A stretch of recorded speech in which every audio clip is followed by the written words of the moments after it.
और गाइज आपको बता दें कि प्रॉपर अगर आपको सिलेक्शन चाहिए तो ज्ञान सर के पेड कोर्स को ज़रूर ज्वाइन कर लीजिए। हमारे अभी बैचेस चल रहे हैं प्रीलिम्स और मेंस के लिए।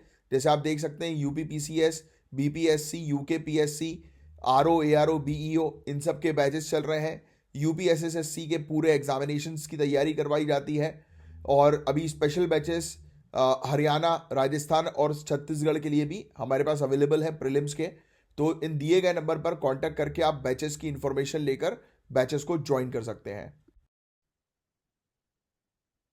जय हिंद स्टूडेंट्स, कैसे हैं आप सभी लोग? उम्मीद करता हूं सभी बहुत ही बढ़िया होंगे। सो गाइस, सबसे पहले तो मैं आपको रूल्स जो है वो बता देता हूं कि आपको करना क्या है। पेन और पेपर लेकर जो है वो बैठना है। जो जो चीज़ मैं बताते जा रहा हूँ उसको एक रफ में लिखते रहना, सिर्फ आपके कंसंट्रेशन के पॉइंट ऑफ व्यू से। मतलब जैसे कि फॉर एग्जांपल मैं एक टॉपिक आपको पढ़ा रहा हूँ, तो आपको ध्यान से सुनना है बस।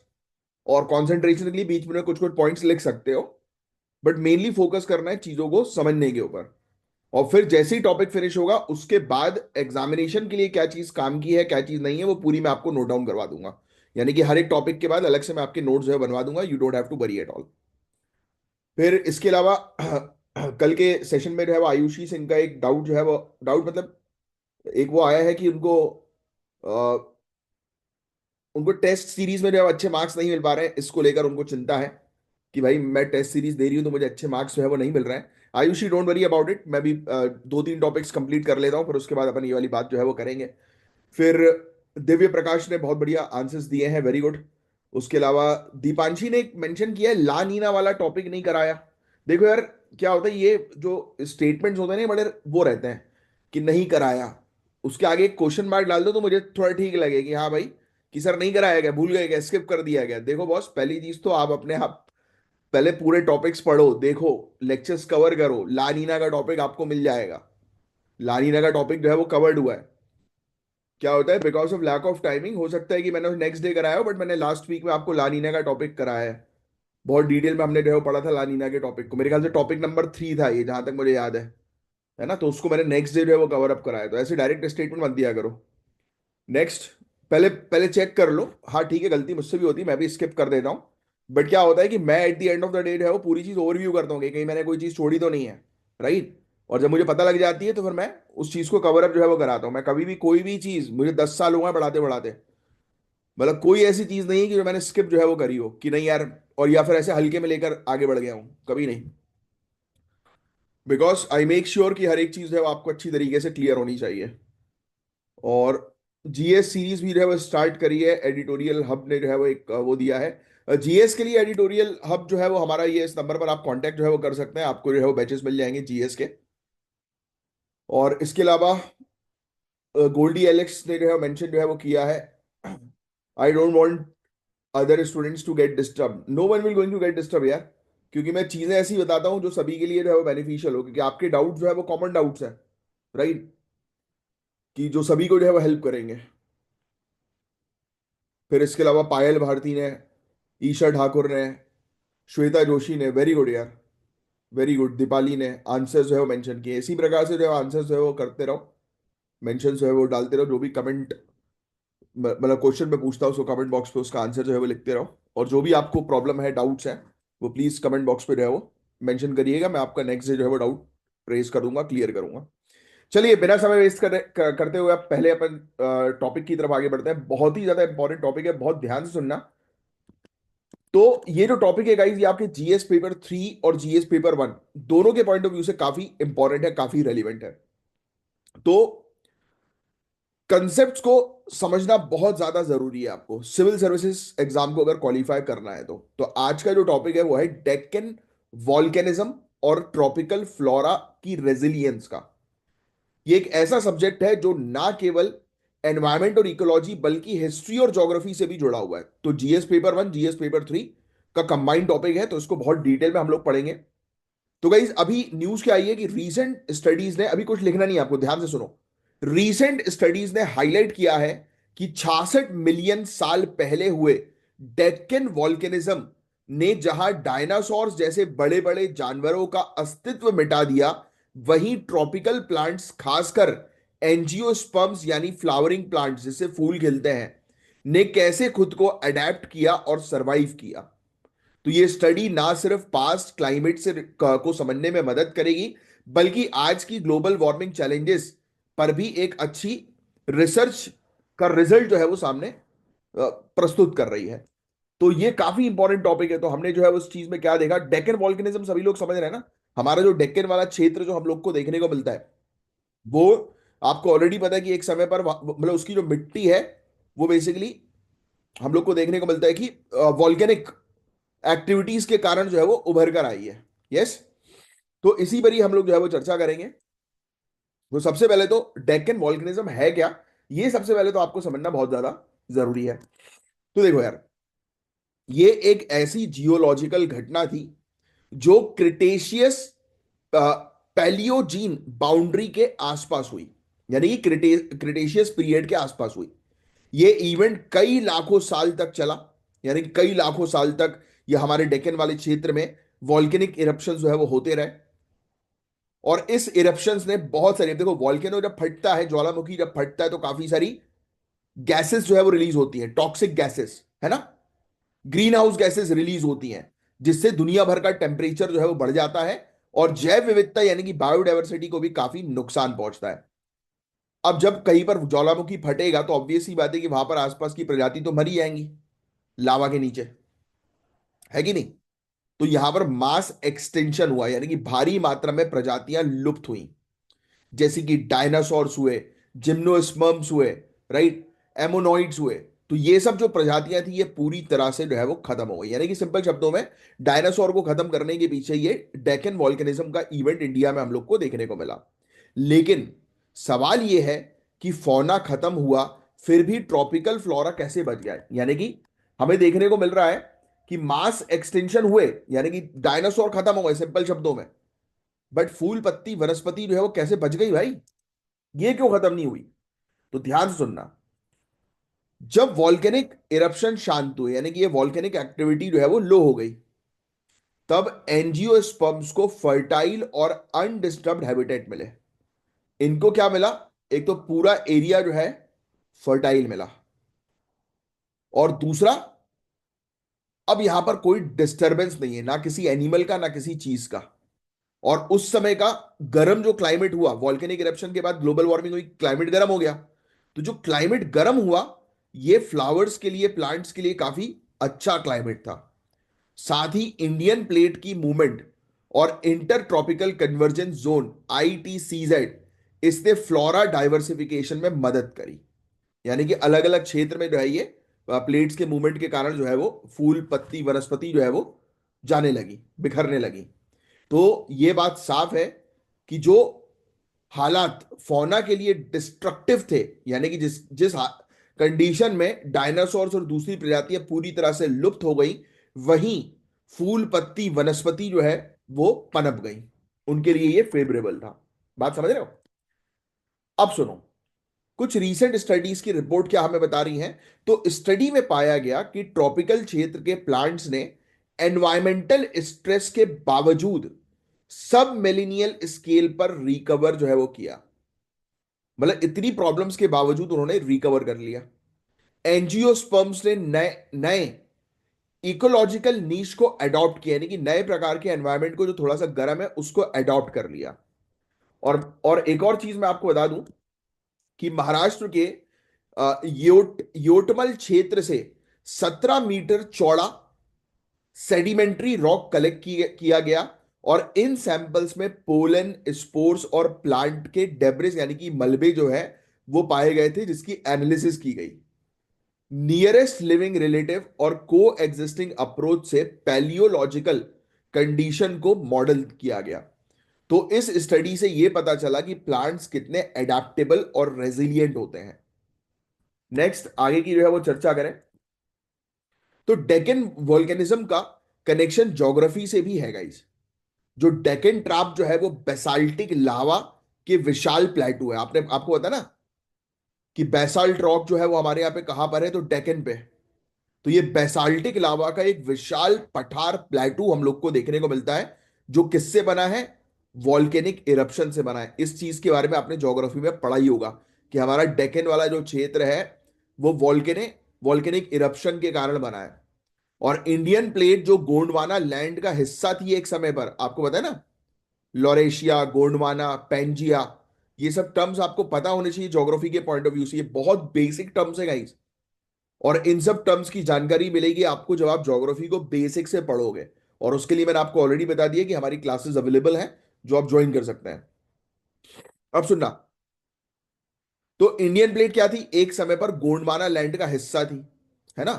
और मेंटल प्ल्यूम्स की वजह से नॉर्थवर्ड मूव हुई, यानी कि इसमें टेक्टोनिक प्लेट्स का मूवमेंट जो हम लोग को देखने को मिलता है, इसकी वजह से ये नॉर्थवर्ड मूवमेंट इसका हमें देखने को मिला। और इसी मूवमेंट की वजह से डेक्कन ट्रैप्स बने, और बाद में यूरेशियन प्लेट से टकराकर हमारा क्या बना, हिमालय बने, जिसको यंगेस्ट माउंटेन्स के नाम से हम लोग जानते हैं। और इंटरेस्टिंग बात यह है कि काली मिट्टी जो वॉल्केनिक रॉक से बनी है, आज भी एग्रीकल्चरल के लिए बहुत ही बेहतरीन मानी जाती है। आपको ऑलरेडी पता है, कॉटन कल्टीवेशन वगैरह। तो गाइज इस पूरे टॉपिक में हम आज की ग्लोबल वार्मिंग चैलेंजेस के लिए क्या सीख सकते हैं। तो सबसे पहला पॉइंट, ट्रॉपिकल रेन फॉरेस्ट में रेजिलियंस और रिकवरी की क्षमता होती है। मतलब हमारा जो नॉर्थ ईस्टर्न रीजन है जहां पर रेन फॉरेस्ट है, वो क्षेत्र जो है, मतलब ये मान के चलो कि क्लाइमेट चेंज को अडाप्ट कर सकता है, यानी कि वो क्षेत्र सेफ रहेगा। बट एक कंडीशन है कि उस क्षेत्र में किसी प्रकार का डिस्टरबेंस नहीं होना चाहिए। और ये स्टडी बताती है कि अगर क्लाइमेट फेवरेबल हो तो नेचर खुद ब खुद रीजनरेट कर सकती है, जस्ट लाइक अवर बॉडी। कि हमारी बॉडी भी जो है किसी भी प्रकार की चोट को खुद ब खुद रिकवर कर सकती है, चाहे फिजिकल चोट हो चाहे वो इमोशनल चोट हो। एग्जाम्पल के तौर पर, अगर आपकी लाइफ में आ, अब ये चीज आपको कब पता लगेगी, जब आपकी लाइफ में पहले कुछ बुरा हुआ होगा। और सभी की लाइफ में कभी ना कभी 2-3 साल 4 साल पहले कुछ ना कुछ बहुत ही घातक हुआ रहता है, जिससे कि इंसान जो है बुरी तरह से हर्ट रहता है, राइट। जैसे कि मेरी मेरी लाइफ के केस में जो है वो एक इंसिडेंट आया था 2022 में, जो उसमें मैंने बर्बाद कर लिया था, मान के चलो अपने आप को पूरी तरह से वैरागी टाइप का जो है वो बना लिया था। तो ये एक चीज हुई थी। तो उस समय ये ऐसा लगा था कि यार अब तो जिंदगी जो है वो खत्म सी जो है हो गई है, kind of. But today right now, after 2 years, मतलब ये रियलाइजेशन हुआ कि नहीं यार, मतलब इट वॉज जस्ट अ सीख। मतलब एक वो है कि भाई आप अपनी लाइफ को कैसे जियोगे, उसकी एक सीख है भाई वो, है ना। तो आपको भी ऐसा लगता होगा। तो मैंने आपको क्या बताया कि आप अपने आप रिकवर कर लेते हो यार, किसी भी बड़ी से बड़ी mental problem, physical problem. But शर्त सिर्फ ये है कि आपको फिर दूसरों से इन्फ्लुएंस नहीं होना है, अनडिस्टर्ब रहना है। इवन फिजिकल प्रॉब्लम मेरे साथ, मैंने अपने 12 साल के एनकेलूसिंग स्पॉन्डिलिटिस के पेन को खत्म कर दिया था। मतलब 12 साल तक मैं ऐसा तड़पा हूं पेन में कि मैं हिल नहीं पाता था बॉस। मतलब मेरे लिए चलना मुश्किल था, मैं उठ नहीं पाता था, मुझे मुझे इतनी बड़ी प्रॉब्लम थी। मैं जब डॉक्टर के पास व्हील चेयर से गया था, जिस डॉक्टर ने मेरा डायग्नोस किया था, उस डॉक्टर ने मुझे बोला था कि इसका इलाज करा रहे हो तो बेटा एक काम करो, मार्स चले जाओ। जब मैं रो रहा था उसके सामने, मेरा दर्द खत्म कर दो सर, तो वो मुझे बोलता मार्स, मंगल ग्रह चले जाओ, वहां पे तुम्हारा इलाज होगा। सोचो ऐसे अनएथिकल डॉक्टर। मन तो किया था वहीं गोली मार दो उसको, मैंने कहा छोड़ो भाई, पापा है साथ में, अकेला जाता तो वाकई में सुना के आता, और बीप बीप बीप करके आता। बट एनीवेज, कोई मतलब नहीं है, क्योंकि उस समय तो मैं चटका साइको टाइप का था, short tempered. But right now मैंने सी माई पास्ट, तो आई थिंक कि हाँ यार, जो भी हुआ सही हुआ यार लाइफ में।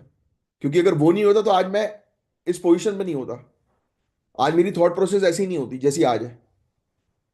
तो everything, what ever happen in your life, happened in your life, यानी कि इन पास्ट में जो भी कुछ हुआ है यार, तो वो ये समझो कि यार वो अच्छा ही हुआ। उसी के कारण आज आपका प्रेजेंट बन रहा है। और आज आपको अगर अपना फ्यूचर बनाना है तो आज प्रेजेंट पे आपको काम करना पड़ेगा इस तरीके से कि आपका फ्यूचर बन सके। सो इस स्टडी से क्या पता लग रहा है, तो you have to let it go, everything को, जो भी चीज उसको छोड़ दो अनडिस्टर्ब तरीके से, तो ऑटोमेटिकली चीजें जो है वो सही हो जाएंगी, राइट। कितनी बड़ी से बड़ी प्रॉब्लम ठीक हो जाती है। तो गाइस, डेक्कन वॉल्केनिज्म का ये टॉपिक सिर्फ हिस्ट्री नहीं बल्कि एनवायरमेंट और इकोलॉजी के लिए एक बड़ा सबक है। अब देखना, आप इस टॉपिक को आप कैसे यूज करोगे ये समझाता हूं मैं आपको। इसमें आपको क्या चीज लिखना है, ठीक है। तो सबसे पहली चीज तो रीसेंट स्टडी के बारे में न्यूज में क्या है वो लिख दो कि एक रीसेंट स्टडी आई है जिसने हमें क्या बताया है कि resilience of tropical flora during Deccan volcanism, bracket में लिखना, ये इवेंट हुआ था approx 66 MYA, million year ago, पता है ना आपको, MYA बोलते हैं, MYA शॉर्ट फॉर्म में। ठीक है, तो रिसेंट, अब अभी आपको अगर MYA का शॉर्ट फॉर्म नहीं पता तो पहले फुल फॉर्म लिख लो, उसके ब्रैकेट में लिख लो MYA, तो अगली बार से MYA यूज करना। नहीं तो पता लगे MYA लिख दो, फिर बाद में सर खुजाते रहो कि अरे यार क्या ही है। मैंने अक्सर देखा मेरे स्टूडेंट्स को काफी सारे, मैं शॉर्ट फॉर्म बताता हूँ वो सिर्फ शॉर्ट फॉर्म लिख देते हैं। अरे भाई पहले फुल फॉर्म लिख लो, फिर फुल फॉर्म याद हो जाए तो शॉर्ट फॉर्म यूज करना शुरू करो। तो आपने ये लिख दिया, और आपको उस पूरे टॉपिक में जो है वो क्या समझ में आया कि भाई उस समय, अब आप अब लिखना फौना, ठीक है, FAUNA, और फिर लिखना डैश करके dinosaur and other species, fauna dash dinosaur and other species,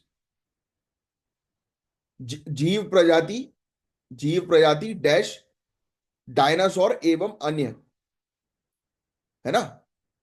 और इसके आगे एरो बना के लिख दो extincted, extincted due to, due to volcanic eruption, विलुप्त हो गई because of volcanic eruption. Next line, but but tropical flora dash angiosperm, angiosperm, angiosperm survived, survived, angiosperm survive, वनस्पति, उष्ण कटिबंधीय वनस्पति डैश एंजियोस्पर्म सर्वाइव्ड। ठीक है, पनप गई भाई ये। इससे सीख क्या मिलती है, इससे आपको सीख क्या मिली, नीचे लाइन में जो है वो लिख दो, नीचे लाइन में लिख दो, flora, flora has the capability, flora has the capability to survive, to survive under, under unfavourable climate conditions, unfavourable climate condition, unfavourable climate condition, but but it required, it required undisturbed, undisturbed, it required undisturbed environment, undisturbed environment. तो आपने क्या चीज सीखी, इसको हिंदी में भी लिख लेना एज इट इज, कि आपने क्या चीज सीखी कि वनस्पति में क्षमता है, वनस्पति में क्षमता है सरवाइव करने की, वनस्पति में क्षमता है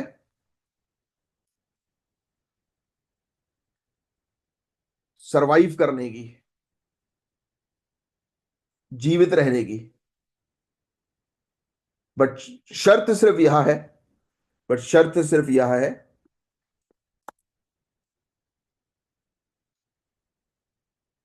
बट शर्त सिर्फ यह है कि उसका, उसकी परिस्थिति की तंत्र, इकोलॉजी, एनवायरमेंट, पर्यावरण, परिस्थिति की तंत्र, वेरी गुड वर्ड, परंतु उसकी परिस्थिति की तंत्र जो है वो अबाधित रहे, वो अबाधित रहे, बस।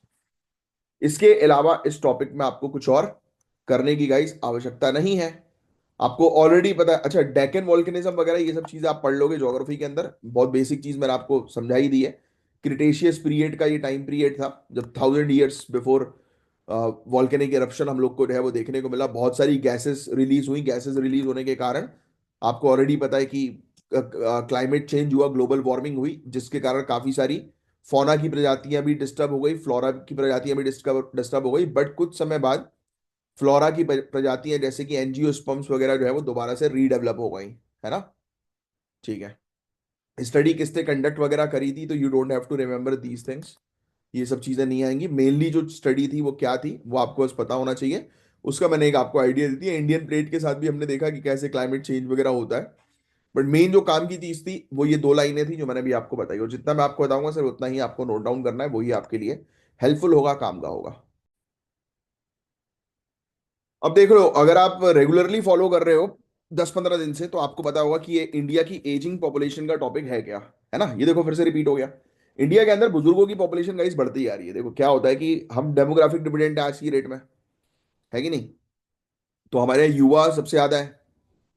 अब ऑब्वियस ही बात है कि युवा सबसे ज्यादा है, तो वो ये जो युवा है वो बुढ़े तो होंगे ना भाई, हमेशा युवा तो रहेंगे नहीं, है कि नहीं। तो ये इशू एक बड़ा भी, और एजिंग पॉपुलेशन का इशू इसलिए भी इंपॉर्टेंट है क्योंकि अब ओल्ड एज पॉपुलेशन जो होती है वो डिपेंडेंट पॉपुलेशन होती है ना। अच्छा, मुझे कोई बता सकता है कि अकॉर्डिंग टू एनसीईआरटी, आपने एनसीईआरटी अगर ध्यान से पढ़ी है, तो उसमें वर्किंग एज पॉपुलेशन की एज है, तो कितने साल से लेकर कितने साल के लोग जो है वो वर्किंग एज पॉपुलेशन की कैटेगरी में आते हैं, बताओ जरा कमेंट बॉक्स पे लिखकर। अब सुनो, तो क्या होता है कि अब जो ओल्ड पीपल है, सीनियर सिटीजन्स, है ना, तो ये लोग जो है वो डिपेंडेंट होते हैं, ये कंट्री की जीडीपी में कंट्रीब्यूट नहीं कर पाते, और उल्टा इनको वेलफेयर सर्विसेज जो है वो चाहिए होती है इस कैटेगरी के लोगों को, है ना। तो उनको, उनके ऊपर गवर्नमेंट बहुत खर्चा जो है वो करती है, इसलिए कंट्री जो है वो डेवलप नहीं हो पाती अगर उसके उस कंट्री में ओल्ड एज पॉपुलेशन बहुत ज्यादा है। इसलिए बैलेंस क्रिएट करना बहुत जरूरी है। इसलिए कहा जाता है कि टोटल फर्टिलिटी रेट, एक टीएफआर होता है। क्या मुझे बता सकते हो टीएफआर, टोटल फर्टिलिटी रेट जो है, वो सबसे अच्छा जो है वो कितने पॉइंटर्स का माना जाता है? 2.1। 2.1 टोटल फर्टिलिटी रेट सबसे बढ़िया माना जाता है। इसका मतलब ये होता है कि एक अपने पूरे कंप्लीट रिप्रोडक्टिव साइकिल में एक महिला जो है वो कितने बेबीज को जन्म दे सकती है। तो ऑन एन एवरेज अगर 2.1 है, तो ये एक कंट्री की पॉपुलेशन को बैलेंस कर सकता है, बट इससे कम या इससे ज्यादा हो तो दिक्कत हो सकती है। तो आइए इस आर्टिकल में क्या चीज मेंशन्ड है वो सुनते हैं बस। इस आर्टिकल में कुछ चीज लिखने की आवश्यकता नहीं, जो होगी मैं बता दूंगा बाद में। तो इंडियाज एजिंग पॉपुलेशन और डेमोग्राफिक चैलेंजेस के टॉपिक को बहुत सिंपल तरीके से समझाऊंगा।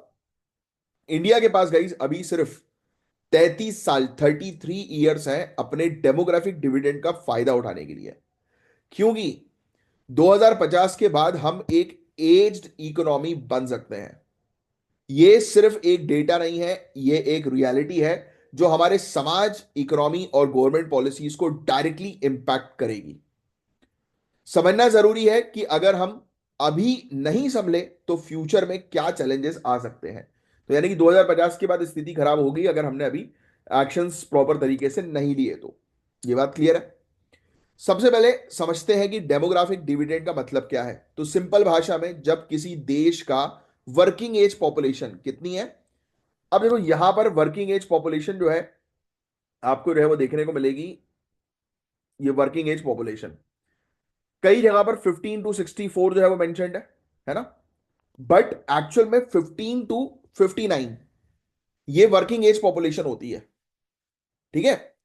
अब वर्क, मैंने आपको क्या बताया, जब किसी देश की working age population dependent population, यानी कि बच्चे और बूढ़े लोग, डिपेंडेंट मतलब दो लोग होते हैं, एक बच्चा होता है एक बूढ़ा होता है, इनसे ज्यादा होती है, तो उसे कहते हैं डेमोग्राफिक डिविडेंड, जो आज की रेट में हमारी कंट्री है। डेमोग्राफिक डिविडेंड यानी कि हमारे यहां पर युवाओं की पॉपुलेशन, या और डेप्थ में जाएंगे तो वर्किंग एज की पॉपुलेशन जो है वो सबसे ज्यादा है। मतलब काम करने वाले लोग ज्यादा होंगे तो इकोनॉमी ग्रो करने के चांसेस भी ज्यादा होंगे। अब इंडिया ने 2005-2006 में अपना डेमोग्राफिक डिविडेंड का विंडो एंटर किया था, और ये 2055-2056 तक चलेगा। लेकिन दिक्कत यह है कि टोटल फर्टिलिटी रेट 2.0 है, जो रिप्लेसमेंट लेवल 2.1 से नीचे आ गया है। मतलब फ्यूचर में हमारी पॉपुलेशन ग्रोथ जो है वो स्लो होने वाली है। तो ये फैक्ट आप ध्यान में रखिएगा। यानी कि 2.0 का, क्योंकि ऑब्वियस है 2.0 आया भी इसलिए, अपने आसपास देखो ना यार, लोग जो है वो अपने 30s में है, उनकी शादी नहीं हुई अभी तक, और देखो बोल भी कौन रहा है। तो that is the thing, right. लोग शादी नहीं कर रहे हैं, अब शादी नहीं करेंगे तो बच्चे कैसे होंगे, राइट। अब शादी क्यों नहीं कर रहे हैं? Let's talk about my example. भाई अभी मैं एक्चुअली, मेरी थॉट प्रोसेस अलग रहती है। मैं शादी के लिए भी इसलिए एग्री नहीं कर रहा हूं, क्योंकि जब तक यार अपने पास लग्जरी नहीं होना, तब तक किसी को लाने का कोई मतलब नहीं है। ऐसा पता नहीं क्यों मेरी एक सोच है, क्योंकि मैं चाहता हूं यार कि जो भी मेरे साथ जो है वो रहे, तो उसको जो है वो कुछ करने की जरूरत ना पड़े यार, मतलब उसको परेशान होने की जिंदगी भर जरूरत ना पड़े, तो मैं इतना भी कर लूं। अब काफी सारे जैसे मेरे दोस्त लोग बोलते हैं कि साले तू इतना करने के चक्कर में, मतलब ये तू जो टिप्पणी दे रहा है, ये टिप्पणी सिर्फ इसलिए दे रहा है क्योंकि तू अपने आप को दिलासा दे रहा है, इतना करने के चक्कर में देख कहीं तेरा बुढ़ापा ना आ जाए। वो बात सही है, बट एक्चुअली में मेरा थोड़ा सा भी मन जो है वो उठा हुआ है। मैंने आपको बताया था ना अभी आज ही के लेक्चर में, तो समझदार को इशारा काफी है। तो कुछ ऐसी चीजें हुई थी पास्ट में कि फिर मन ही नहीं किया फिर कि भाई इस चीज में जो है वो आगे बढ़ा जाए। फिर एक ही चीज का मन करता है कि पैसा कमाओ दबा के, बस। तो इसलिए उस चीज पर फोकस कर रहे हैं, नाम और पैसे के ऊपर। आजकल हो ही गया ये सब, थॉट प्रोसेस हो गई। और दूसरी बात, आजकल लोगों में टॉलरेंस नहीं है। डिवोर्स के केसेस देख रहे हो आप कैसे आ रहे हैं आज की डेट में, पहले नहीं ऐसे आते थे। अब तो हर दूसरे घर में डिवोर्स की बातें चलती हैं कि अच्छा नमक तेज हो गया है, ये बोलने की हिम्मत कैसे की तुमने, लो डिवोर्स के पेपर। तो ये चीज है। तो टोटल फर्टिलिटी रेट हमारे यहाँ पर 2.0 है आज की डेट में। आप ये चाहो तो ये अलग फैक्ट मेंशन कर सकते हो। और replacement level total fertility rate का 2.1 है। और टोटल फर्टिलिटी रेट क्या है वो मैं आपको एक्सप्लेन कर चुका हूं। अब फ्यूचर में हमारी पॉपुलेशन ग्रोथ जो है वो स्लो हो सकती है, ऐसा बताया गया जा रहा है कि ये दिख ही रहा है हम लोग को। तो ये चीजें हैं। अब एक और इंपॉर्टेंट चीज जो हम डिस्कस करेंगे वो है सपोर्ट रेशियो। 1997 में ये रेशियो 14:1 था। मतलब हर एक सीनियर सिटीजन के लिए 14 वर्किंग एज लोग थे। वेरी इंपॉर्टेंट सपोर्ट रेशियो, ये लिख सकते हो आप। सपोर्ट रेशियो, सपोर्ट रेशियो देखो नाम समझ में आ रहा है, सपोर्ट करने वाला। तो आप ये आंकड़ा लिख लोगे तो समझ में आ जाएगा आपको कि हमें क्या देखने को मिला कि 1997 में 14:1 था सपोर्ट रेशियो। मतलब कि हर मतलब 14 वर्किंग एज लोग जो थे वो एक सिटीजन के लिए थे।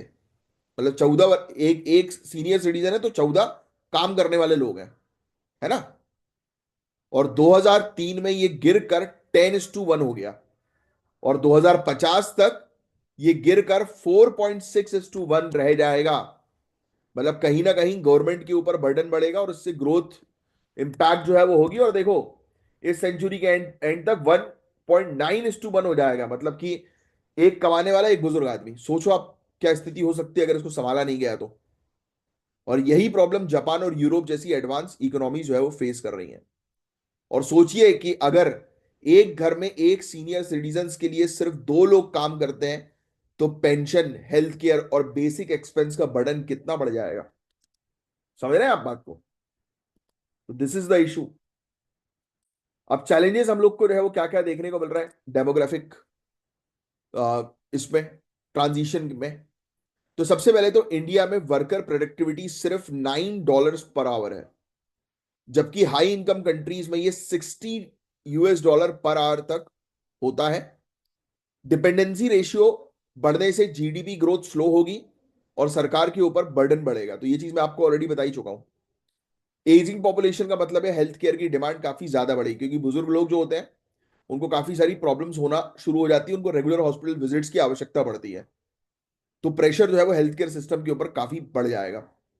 हमारी female labour force participation already काफी कम है, और अगर इसे एड्रेस नहीं किया गया तो डेमोग्राफिक डिविडेंड का पूरा पोटेंशियल जो है वो वेस्ट हो जाएगा। फिर बर्थ रेट गिरने का मतलब है लॉन्ग टर्म में इकोनॉमिक ग्रोथ और बैलेंस्ड एज स्ट्रक्चर सस्टेन करना मुश्किल हो जाएगा। जो छोटी फैमिलीज होती है ना, इसको अपन बोलते हैं न्यूक्लियर फैमिलीज, और अर्बनाइजेशन के चलते एल्डर केयर का बर्डन वर्किंग एज लोगों पर बढ़ रहा है। और वर्किंग एज लोग जो है ना आज की डेट में काफी इंटॉलरेंट हो गए हैं। उनको सुनना नहीं पसंद कि माँ बाप ने क्या बोला, उनको सुनना ही नहीं है। क्या होता है कि जब लोग एज वाइज बड़े होते हैं ना, जैसे हमारे पेरेंट्स, तो क्या होता है कि वो ये सोचते हैं कि यार हमें साथ चाहिए। बट क्या होता है कि जो बच्चे होते हैं वो साथ नहीं देते, वो बल्कि उल्टा उनके साथ जो है वो लड़ाई करते हैं। लड़ना नहीं है बॉस, अपने पेरेंट्स से लड़के आपको क्या ही मिल जाएगा। You don't have to fight with your parents. अगर समझ में नहीं आ रहा कुछ चीज तो चुप हो जाओ। आपने जो सजेशन दिया है वो सजेशन अगर उनको पसंद नहीं आया या वो इग्नोर कर रहे हैं तो आप चुप हो जाओ भाई। क्यों चुप हो जाओ? Right now you are nothing. इसलिए आपके सजेशन इंपॉर्टेंट रोल प्ले नहीं कर रहे हैं। जिस दिन आपके हाथ में आईएएस आईपीएस एसडीएम डीएसपी ये सब पोजीशन आ गई ना, उस दिन फिर आपके सजेशन भी हेल्प करेंगे, और आपके पिताजी माताजी के पास ही लोग जाएंगे सजेशन लेने कि यार वो उनसे पूछो ना यार कि क्या करें कैसे करें प्लीज। ये तो क्या होता है कि, आपकी अगर बातें नहीं सुनी जा रही है घर में, तो टेंशन लेने की जरूरत नहीं, वो गलती आप ही की है। गलती क्या, अभी आपका टाइम नहीं आया है। वो ये ना, मेरा टाइम आए, अपना टाइम आएगा, बस उसका वेट करो, बस वेट मतलब पढ़ाई करो। तो आप सोच रहे होंगे कि अब सोल्यूशन क्या है भाई, इतने लोग बूढ़े हो जाएंगे तो हम क्या करेंगे। तो सुनो, वुमेन वर्कफोर्स को हमें इंकरेज करना पड़ेगा जिससे कि जीडीपी ग्रोथ हो सके अच्छी खासी अभी के टाइम पर, जिससे कि हम पूरी तरह से इसका पोटेंशियल उठा सकें, क्योंकि जो प्रॉब्लम वही सोल्यूशन है भाई। हमें वुमेन का कंट्रीब्यूशन लेबर फोर्स, मतलब लेबर पार्टिसिपेशन में काफी कम है, और आने वाला समय हमें दिख रहा है कि एजिंग पॉपुलेशन का है। तो भाई आज की डेट में हम उस पोटेंशियल का पूरी तरह से इस्तेमाल नहीं कर रहे हैं, तो करें ना, तो करना और flexible condition, flexible work condition बहुत जरूरी है। चाइल्ड केयर सपोर्ट प्रोवाइड करना बहुत जरूरी है। एजुकेशन और स्किल डेवलपमेंट में इन्वेस्टमेंट करना जरूरी है, स्पेशली टेक्नोलॉजी बेस्ड स्किल्स पर। टेक्नोलॉजिकल इनोवेशन और एंटरप्रेन्योरशिप को प्रमोट करना जरूरी है। पेंशन और अफोर्डेबल हेल्थ केयर को इंप्रूव करना होगा, और बुजुर्ग लोग के लिए फाइनेंशियल लिटरेसी प्रोग्राम शुरू करने होंगे। पावर कट हो गया था यार अभी, तो एजिंग पॉपुलेशन से रिलेटेड हमने जो है वो पूरी बात जो है वो ऑलरेडी कर ली है।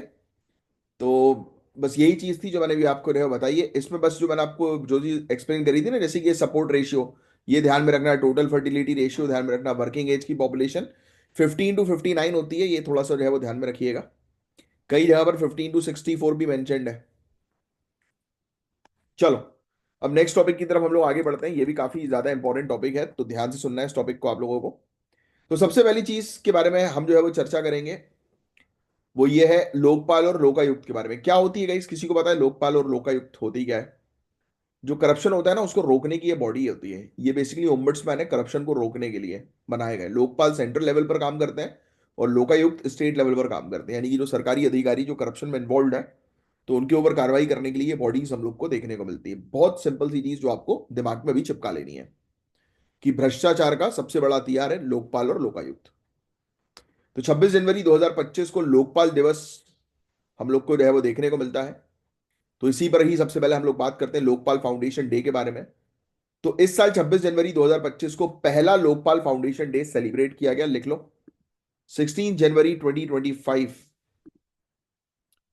First Lokpal foundation day celebration in Delhi कांड। और तीन बड़े लोग इस इवेंट के दौरान सम्मानित किए गए हैं। एक जाने माने सोशल सोशल एक्टिविस्ट, जिनका योगदान लोकपाल कानून के बनने में बहुत इंपॉर्टेंट रहा। एक रिटायर्ड ऑनरेबल सुप्रीम कोर्ट के जज और कर्नाटक के पहले लोकायुक्त, और हमारे देश के अटॉर्नी जनरल ऑफ इंडिया। तो इवेंट के चीफ जस्टिस, इवेंट के जो चीफ गेस्ट जो है, वो हमारे honourable chief justice of India है, जिन्होंने लोकपाल की इंपॉर्टेंस पर जोर दिया, जो शासन में ट्रांसपेरेंसी और अकाउंटेबिलिटी बढ़ाता है। आगे की चर्चा करें, कुछ इंपॉर्टेंट फैक्ट्स है, ये लिखना नहीं है आपको लोकपाल और लोकायुक्त के फैक्ट्स, क्योंकि ये पॉलिटी के अंदर ऑलरेडी आप नोट्स बना लोगे, तो अभी आपको लिखने की जरूरत नहीं, सिर्फ सुन लो। बाकी पॉलिटी जब आप पढ़ोगे तो उसमें आपको इससे रिलेटेड नोट्स मिल जाएंगे। तो देखो यार, लोकपाल और लोकायुक्त का रोल और उसकी स्टैब्लिशमेंट के बारे में हम लोग बात करें, तो लोकपाल एक इंडिपेंडेंट स्टैच्यूटरी बॉडी है। स्टैच्यूटरी बॉडी मतलब कानून के द्वारा बनाई गई बॉडी, जो पब्लिक ऑफिशियल्स के खिलाफ करप्शन के आरोप की इन्वेस्टिगेशंस करती है।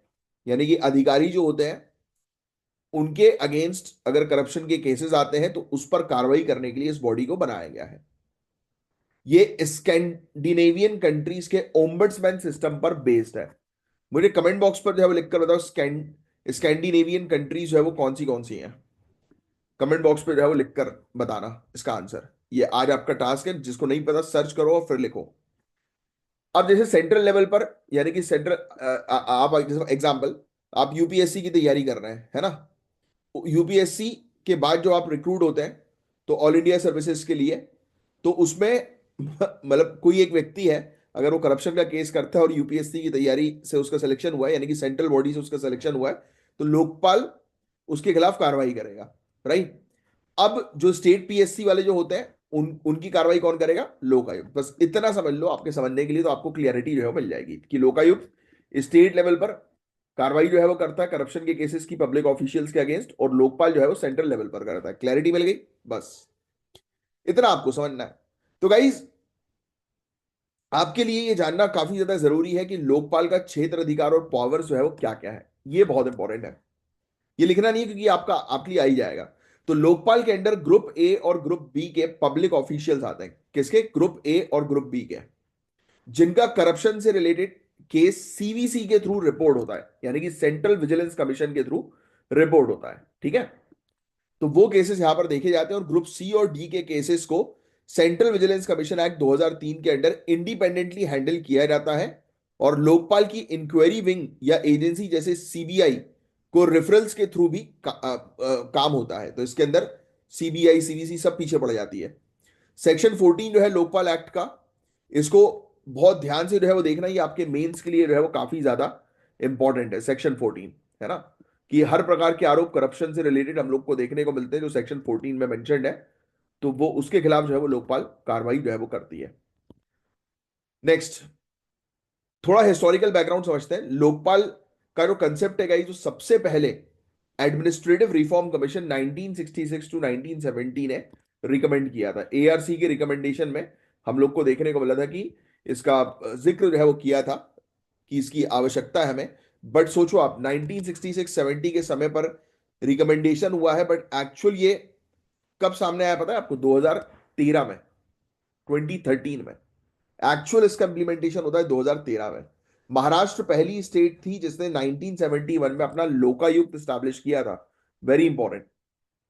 चाहो तो ये वाला पॉइंट लिख सकते हो, महाराष्ट्र जो है वो पहली स्टेट थी जिसने लोकायुक्त बनाया था 1971 में। और फाइनली अन्ना हजारे की लीडरशिप में एंटी करप्शन मूवमेंट ने लोकपाल एक्ट को रियलिटी बनाया। अन्ना हजारे के मूवमेंट को तो मैंने भी देखा था बॉम्बे में, जब मैं उस समय बॉम्बे गया था किसी टूर के लिए, मतलब किसी उसके लिए गया था। मतलब अच्छा, मेरा दोस्त है स्टेविन मैन, आपने शायद नाम सुना होगा, सिंगर है वो। तो स्टेविन मैन का जो पहला शो था चर्च गेट पे, तो उस समय मैं गया था उसके साथ उसको अप्रिशिएट करने। काफी सारे लोग थे हम लोग, स्टेविन मैन था, और ये क्या नाम है यार इसका, और भी दो तीन आर्टिस्ट अच्छे अच्छे थे, काफी फेमस। आज की डेट में तो जलवे चल रहा है उनके, टी सीरीज वगैरह में गाने बना रहे हैं, मूवीज में गाने बना रहा है। आगे चर्चा करें, तो कोई भी सिस्टम गाइस परफेक्ट नहीं होता। लोकपाल के साथ भी ऐसी कुछ चैलेंजेस भी हैं। 7 सालों की लिमिटेशन पीरियड की वजह से कई करप्शन केसेस एक्सक्लूड हो जाते हैं। फॉल्स कंप्लेंट्स के लिए स्ट्रिक्ट पनिशमेंट जेन्युइन कंप्लेंट्स को डिस्करेज कर सकती है। पॉलिटिकल इंटरफेरेंस भी होता है। अब तक लोकपाल ने सिग्निफिकेंट यानी कि इंपॉर्टेंट प्रोसिक्यूशन स्टार्ट नहीं की है डिस्पाइट इतनी कंप्लेंट्स होने के बावजूद। तो क्या करें भाई हम लोग? तो हम लोग को जो है वो जो ये सब चैलेंजेस वगैरह है, तो हम लोग को बेसिकली जो है वो कंप्लेन फाइल करना जो है वो फ्लेक्सिबल बनाना जरूरी है, ताकि डिलेड डिस्कवरीज को भी एड्रेस किया जा सके। यानी कि बहुत समय बाद अगर करप्शन के केसेस सामने आ रहे हैं तो उसको भी एड्रेस करो आप। ठीक है। प्रोपोर्शनल पेनाल्टीज होनी चाहिए जो मिसयूज रोके, लेकिन जेन्यून जो शिकायत है उसको प्रमोट करें।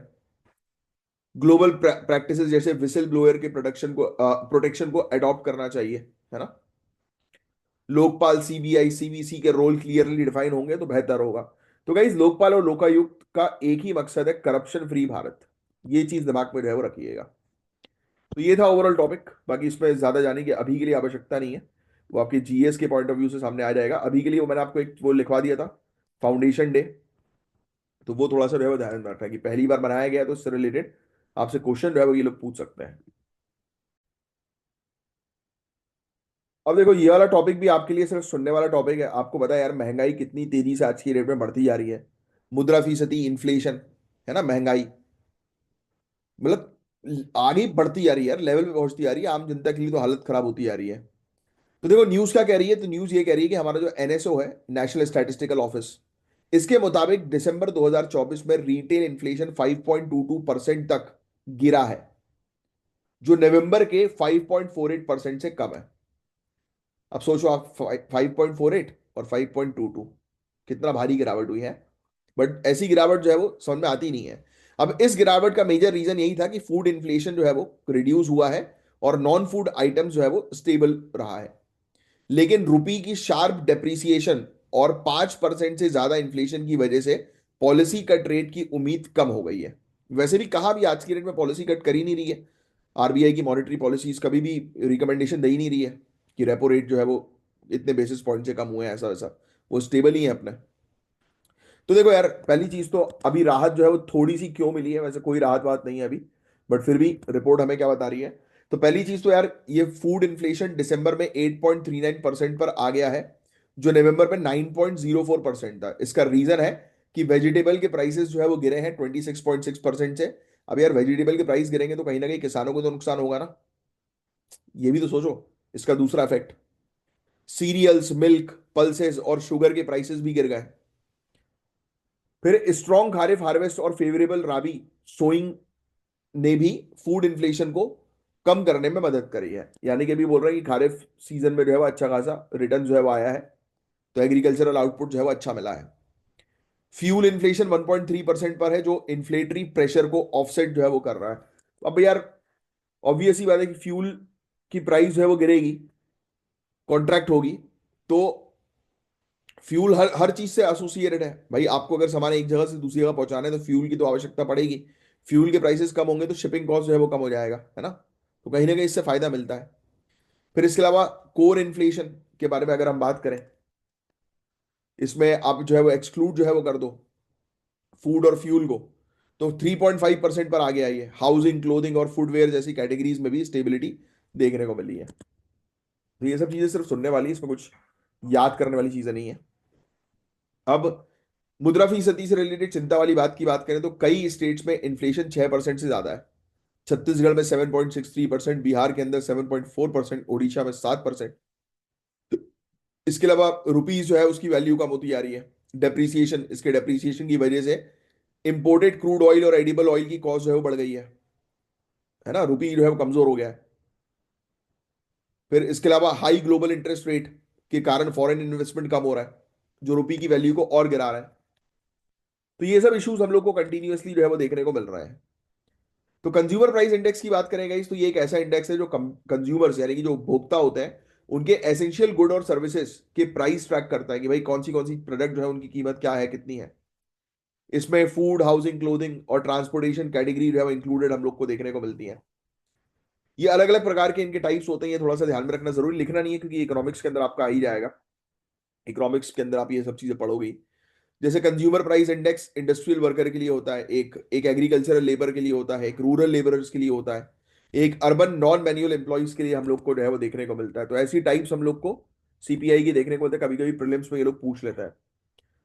अब इनका वेटेज यहाँ पर ये जो है वो मेंशन है, तो ये वेटेज के अकॉर्डिंग कई बार पूछ लेता है कि टॉप टू मतलब हाईएस्ट टू लोएस्ट या लोएस्ट टू हाईएस्ट में जो है वो वेटेज को जो है वो आप लिख दो, कौन सा ऑप्शन करेक्ट है। ऐसे क्वेश्चन प्रीलिम्स में अक्सर आ जाता है।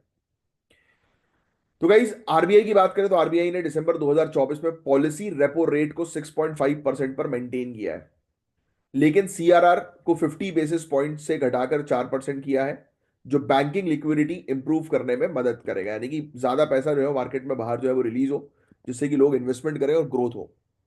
Q4 इन्फ्लेशन प्रोजेक्शन 4.5% है, लेकिन रुपी डेप्रीशिएशन की वजह से इंपोर्टेड इन्फ्लेशन एक बड़ा चैलेंज बना हुआ है। तो मुद्रा फीसदी का तो इशू बहुत बड़ा ही है। इसके पीछे ग्लोबल रीजंस भी हैं, डोमेस्टिक रीजंस भी हैं, पॉलिसी वाले रीजंस भी हैं। तो कुछ रिकमेंडेशंस की जो है हम लोग बात कर लेंगे भाई क्या करें हम आगे चल के। तो आगे चल के ये करना चाहिए भाई कि इंपोर्टेड इन्फ्लेशन को हम प्रॉपर तरीके से जो है मॉनिटर करें। स्पेशली एडिबल ऑयल्स में, खाने के तेल में जो महंगाई जो बढ़ती जा रही है उसको प्रॉपर मॉनिटर करो। रूपी को स्टेबलाइज करने की कोशिश करें और हमारे एग्रीकल्चरल प्रोडक्शन को हम बढ़ाएं, जिससे कि डिमांड और सप्लाई के गैप को रिड्यूस कर सकें। मेन गेम तो वही है, तभी तो प्राइस कंट्रोल में आएगी। और इन्फ्लेशन कंट्रोल और इकोनॉमिक ग्रोथ के बीच एक बैलेंस बनाना जरूरी है। तो मुद्रा फीसदी गाइस एक काफी सेंसिटिव टॉपिक है जो हर किसी की लाइफ को इम्पैक्ट करता है। तो ये टॉपिक आपको समझना बहुत ज्यादा जरूरी है। और ये टॉपिक इकोनॉमिक्स के हमारे सब्जेक्ट के अंदर बहुत डिटेल में जो है वो मेंशन्ड है, तो बिल्कुल बेसिक्स है। इवन बैंकिंग के अंदर भी आपको पूरी चीज जो है वो बेसिक से समझना बहुत जरूरी है कि सीआरआर क्या होता है, एसएलआर क्या होता है, राइट, बैंक रेट क्या होते हैं, है ना। तो ये सब चीजें, रेपो रेट क्या होता है, रिवर्स रेपो रेट क्या होता है, राइट। तो ये सब चीजें, तो ये था इस पूरा ओवरऑल टॉपिक। होपफुली पूरी चीज अच्छे से क्रिस्टल क्लियर सब में आई होगी। अच्छा, एक बड़ी इंटरेस्टिंग सी चीज बताता हूँ मैं आपको। जैसे एक बीच में एक स्टूडेंट ने मुझसे पूछा था कि सर मेडिटेशन जो है वो कैसे करें। तो देखो यार, आपको सबसे अभी के अभी एक चीज आप ट्राई करो। आपका क्या होता है कि कई बार हम लोग ओवर थिंकिंग बहुत ज्यादा करते हैं ना कई बार, तो उसके कारण बड़ा नुकसान होता है। फालतू की चीजें सोच सोच के अपना टाइम वेस्ट करते रहते हैं, अपने आप को कष्ट पहुंचाते रहते हैं। प्रोडक्टिविटी में जो है अपना काम जो है वो नहीं हो पाता, क्योंकि फालतू की चीज दिमाग में चलती रहती है कंटिन्यूअसली। तो पता है क्या करो, बहुत सिंपल सी चीज है। अपनी टंग जो है ना, अपने ऊपर माउथ में ऊपर वाले हिस्से में चिपका लो। अपनी जीभ को ऊपर साइड चिपका लो। ऊपर होता है ना मुंह के अंदर ऊपर, टच कर लो जीभ को। तो आंख बंद करो, जीभ को मुंह के ऊपर टच करो। मैं आपको गारंटी दे रहा हूं कि आपको इस समय जैसे ही आपने टच किया होगा कुछ और थॉट आ ही नहीं रहा होगा। ट्राई करके देख लो, अभी के भी ट्राई कर लो और बताओ मुझे कमेंट बॉक्स पे कि थॉट आया। कुछ नहीं करना है, जीभ को ऊपर टच जो है वो करके रखना है आंख बंद करके। आप कुछ सोच ही नहीं पाओगे। और ये चीज आप स्टार्ट करो, टाइमर लगा के स्टार्ट करो 1 मिनट से। फिर 2 मिनट करो, फिर 3 मिनट करो, ऐसे करके 5-6 मिनट 10 मिनट दिन में जो है वो करना चाहिए। ये एक मेडिटेशन की इनिशियल प्रोसेस है। क्योंकि मेडिटेशन का मतलब ही ये होता है कि हम जो है वो पूरी तरह से अपने आप को वो करते हैं। कोई थॉट्स जो है वो दिमाग में नहीं चलने चाहिए। चलो आगे बढ़ते हैं। तो नेशनल टर्मरिक बोर्ड, ये हमारा एक टॉपिक हम लोग को देखने को मिल रहा है। ये फैक्चुअल टॉपिक है, तो इसी के बारे में हम बात करेंगे। जो सिर्फ हमारे किसानों के भविष्य नहीं बदलेगा बल्कि दुनिया भर में भारत को एक नए मुकाम पर ले जाएगा। तो नेशनल टर्मरिक बोर्ड, हल्दी के बारे में बात की जा रही है ना। और आपको इसका सिग्निफिकेंस ऑलरेडी पता होगा। ये हमारी गोल्डन स्पाइस, हल्दी को गोल्डन स्पाइस कहते हैं। ठीक है, तो ये फैक्ट भी चाहो तो लिख लो। तो ministry of commerce and industry ने recently national turmeric turmeric board को लॉन्च कर दिया है, तो ये फैक्ट लिखना जरूरी है। और इसका हेडक्वार्टर कहां पर होगा, तो इसका हेडक्वार्टर होगा तेलंगाना के निजामाबाद में। लिख लेना, ये क्वेश्चन आ सकता है। अब इस बोर्ड का मेन ऑब्जेक्टिव जो है वो क्या है। तो गाइज, इस बोर्ड का मेन ऑब्जेक्टिव जो है वो सिंपल सा है कि हल्दी के कल्टीवेशन, उसकी प्रोसेसिंग, उसकी मार्केटिंग, और हल्दी के एरिया में जो किसान काम कर रहे हैं उनको सशक्त बनाना, एम्पावर करना, उनके वेलफेयर पर ध्यान देना, है ना। और इंडिया को ग्लोबल टर्मरिक प्रोडक्शन और एक्सपोर्ट में मजबूत लीडर बनाना। तो ये बहुत बेसिक से फैक्ट है, आप ऐसे ही लिख सकते हो। अब सुनना, इंडिया की बात करें तो इंडिया दुनिया की 75% टर्मरिक प्रोड्यूस करता है। और पूरे दुनिया भर में टर्मरिक एक्सपोर्ट्स में 62% शेयर इंडिया का है। ये लिख लो, पूरे दुनिया भर के एक्सपोर्ट में 62% एक्सपोर्ट इंडिया करता है। और हम 75% पूरे दुनिया भर की हल्दी के प्रोडक्शन में इन्वॉल्व है। 2023-24 में 3.0 लाख हेक्टेयर पर हल्दी उगाई गई, जो 10.74 लाख टन की प्रोडक्शन जिससे देखने को मिली। हल्दी सिर्फ एक मसाला नहीं है, ये एक मेडिसिनल पावर हाउस है, ये आप सभी लोग जानते हैं। जैसे कि कई बार लोग दूध में हल्दी मिला के जो है वो पीते हैं, वेरियस एंटी इंफ्लेमेटरी प्रॉब्लम को रिजॉल्व करने के लिए। एंटी इंफ्लेमेटरी प्रॉपर्टी है इसके अंदर, आपको पता होगा। हल्दी लोग लगाते भी हैं स्किन को बेटर करने के लिए, गोरा होने के लिए, है। तो इंडिया के अंदर इसकी डिमांड बहुत ज्यादा है, और ग्लोबल लेवल पर भी इसकी डिमांड काफी ज्यादा है। तो इंडिया के फार्मर्स को इसका मैक्सिमम फायदा जो है वो मिलना चाहिए। 2023-24 में भारत ने 1.62 लाख टन टर्मरिक एक्सपोर्ट किया था, जिसकी कीमत 226.5 मिलियन यूएस डॉलर थी। और मेजरली हमने बांग्लादेश, यूएई, यूएसए और मलेशिया में एक्सपोर्ट जो है वो किया है। अब सुनो, अब जो ये बोर्ड बनाया गया है इसमें चेयरपर्सन जो है उनको सेंट्रल गवर्नमेंट अपॉइंट करेगी। इसमें ministry of Ayush, agriculture, commerce, pharmaceutical के रिप्रेजेंटेटिव होंगे। और मेजर टर्मरिक प्रोड्यूसिंग स्टेट कौन सी है इसके बारे में भी आपको पता होना चाहिए। जैसे कि महाराष्ट्र, तमिलनाडु, तेलंगाना, मेघालय, ये भी एक इंपॉर्टेंट रोल प्ले करेगी। तो लिख लो भाई, बोर्ड के चेयरपर्सन को अपॉइंट करेंगे सेंट्रल गवर्नमेंट। कौन सी मिनिस्ट्री के लोग इसके अंदर शामिल होंगे, ये पूरी मिनिस्ट्रीज के नाम जो है वो लिख लेना। ठीक है। फिर इसके अलावा हल्दी पे हम लोग जो है वो ऑब्जेक्टिव यही है कि रिसर्च एंड डेवलपमेंट किया जाएगा, मार्केटिंग की स्ट्रेटजीज पर काम होगा, किसानों के सशक्तिकरण पर काम होगा, उनकी देखभाल पर काम होगा कि उनको अच्छा पैसा जो है वो मिल सके, रिटर्न जो है वो मिल सके, है ना। तो ये सब चीजें हैं। अवेयरनेस पर जो है फोकस जो है वो किया जाएगा। मेघालय के लाकाडोंग हल्दी जो हाई कर करक्यूमिन कंटेंट के लिए फेमस है, जीआई टैग के साथ प्रमोट की जाएगी। तो ये कभी कभी ये क्वेश्चन जो है ना, ये आपसे ये लोग जो है वो पूछ सकते हैं प्रीलिम्स के अंदर। राइट, तो ये वाला फैक्ट भी जो है वो थोड़ा सा ध्यान में जो है वो रखिएगा आप, कि मेघालय की एक हल्दी हम लोग को जो है वो देखने को मिलती है, लिख लो उसका नाम, लाकाडोंग, लाकाडोंग टर्मरिक, लाकाडोंग टर्मरिक, इसमें नीचे मिल जाएगा वैसे तो आपको, लैकेडोंग टर्मरिक नहीं लिखा क्या, तो आप लिख लो, मैं स्पेल जो है वो कर देता हूँ। एंटी इन्फ्लेमेटरी प्रॉपर्टीज ये सब चीजें तो आपको ऑलरेडी पता ही है, लिख लो भाई। अच्छा ये लिखा भी तो है, मेघालय के लैकेडोंग टर्मरिक, इसके अंदर हाई करक्यूमिन कंटेंट हम लोग को जो है वो देखने को मिलता है, और जीआई टैग्ड के तौर पर जो है वो इसको वो किया जाएगा। ठीक है भाई, तो बस यही चीज थी इसके अंदर। और हल्दी के अंदर क्या क्या फायदेमंद चीजें होती हैं तो आप जानते ही हैं, है ना। फिर 20 स्टेट्स के हल्दी किसानों की इनकम इसमें बढ़ेगी, एडवांस मार्केटिंग होगी, प्रोडक्शन टेक्निक होगी, इनोवेशन होगा, है ना। हल्दी anti inflammatory, anti oxidant, anti microbial properties के लिए फेमस है। इसकी मेडिसिनल अवेयरनेस प्रमोट होगी, ग्लोबल लेवल पर हेल्थ और वेलनेस प्रोडक्ट्स के रूप में ये पॉपुलर होगी। राइट, सप्लाई चेन को इंप्रूव करना और क्वालिटी स्टैंडर्ड्स इंश्योर करना, चाहे डोमेस्टिक कंजम्पशन हो या एक्सपोर्ट हो, इस पर हम लोग को काम करना बहुत ज्यादा जरूरी है।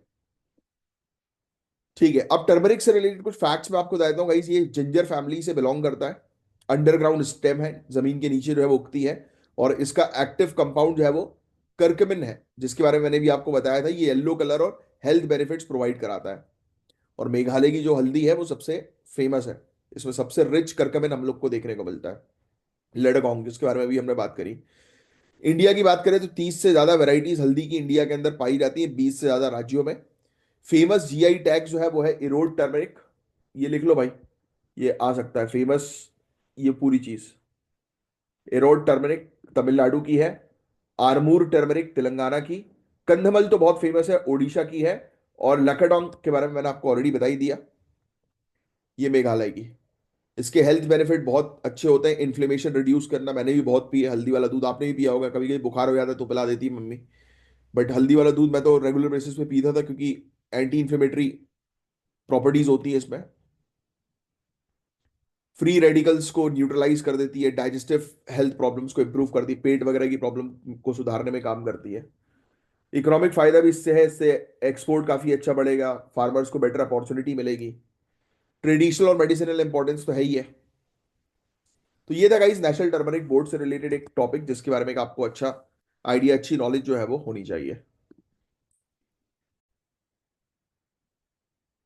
अच्छा, आगे बढ़ने से पहले एक स्टूडेंट का डाउट था कि सर मेरे टेस्ट सीरीज में कंटिन्यूअसली मार्क्स जो है वो खराब आते जा रहे हैं, तो उसके लिए मैं क्या करूं, कैसे पढ़ाई करूं।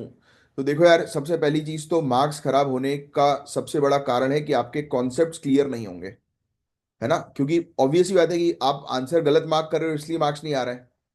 राइट, तो आपको कंसेप्चुअल क्लैरिटी पर काम करना पड़ेगा, मल्टीपल टाइम रिवाइज करो, और टेंशन लेने की जरूरत नहीं है ना। हर एक टॉपर की जर्नी में स्टार्टिंग में मार्क्स कमी आते हैं उसके, और स्टार्टिंग में वो निराश होता है या होती है, हर एक टॉपर।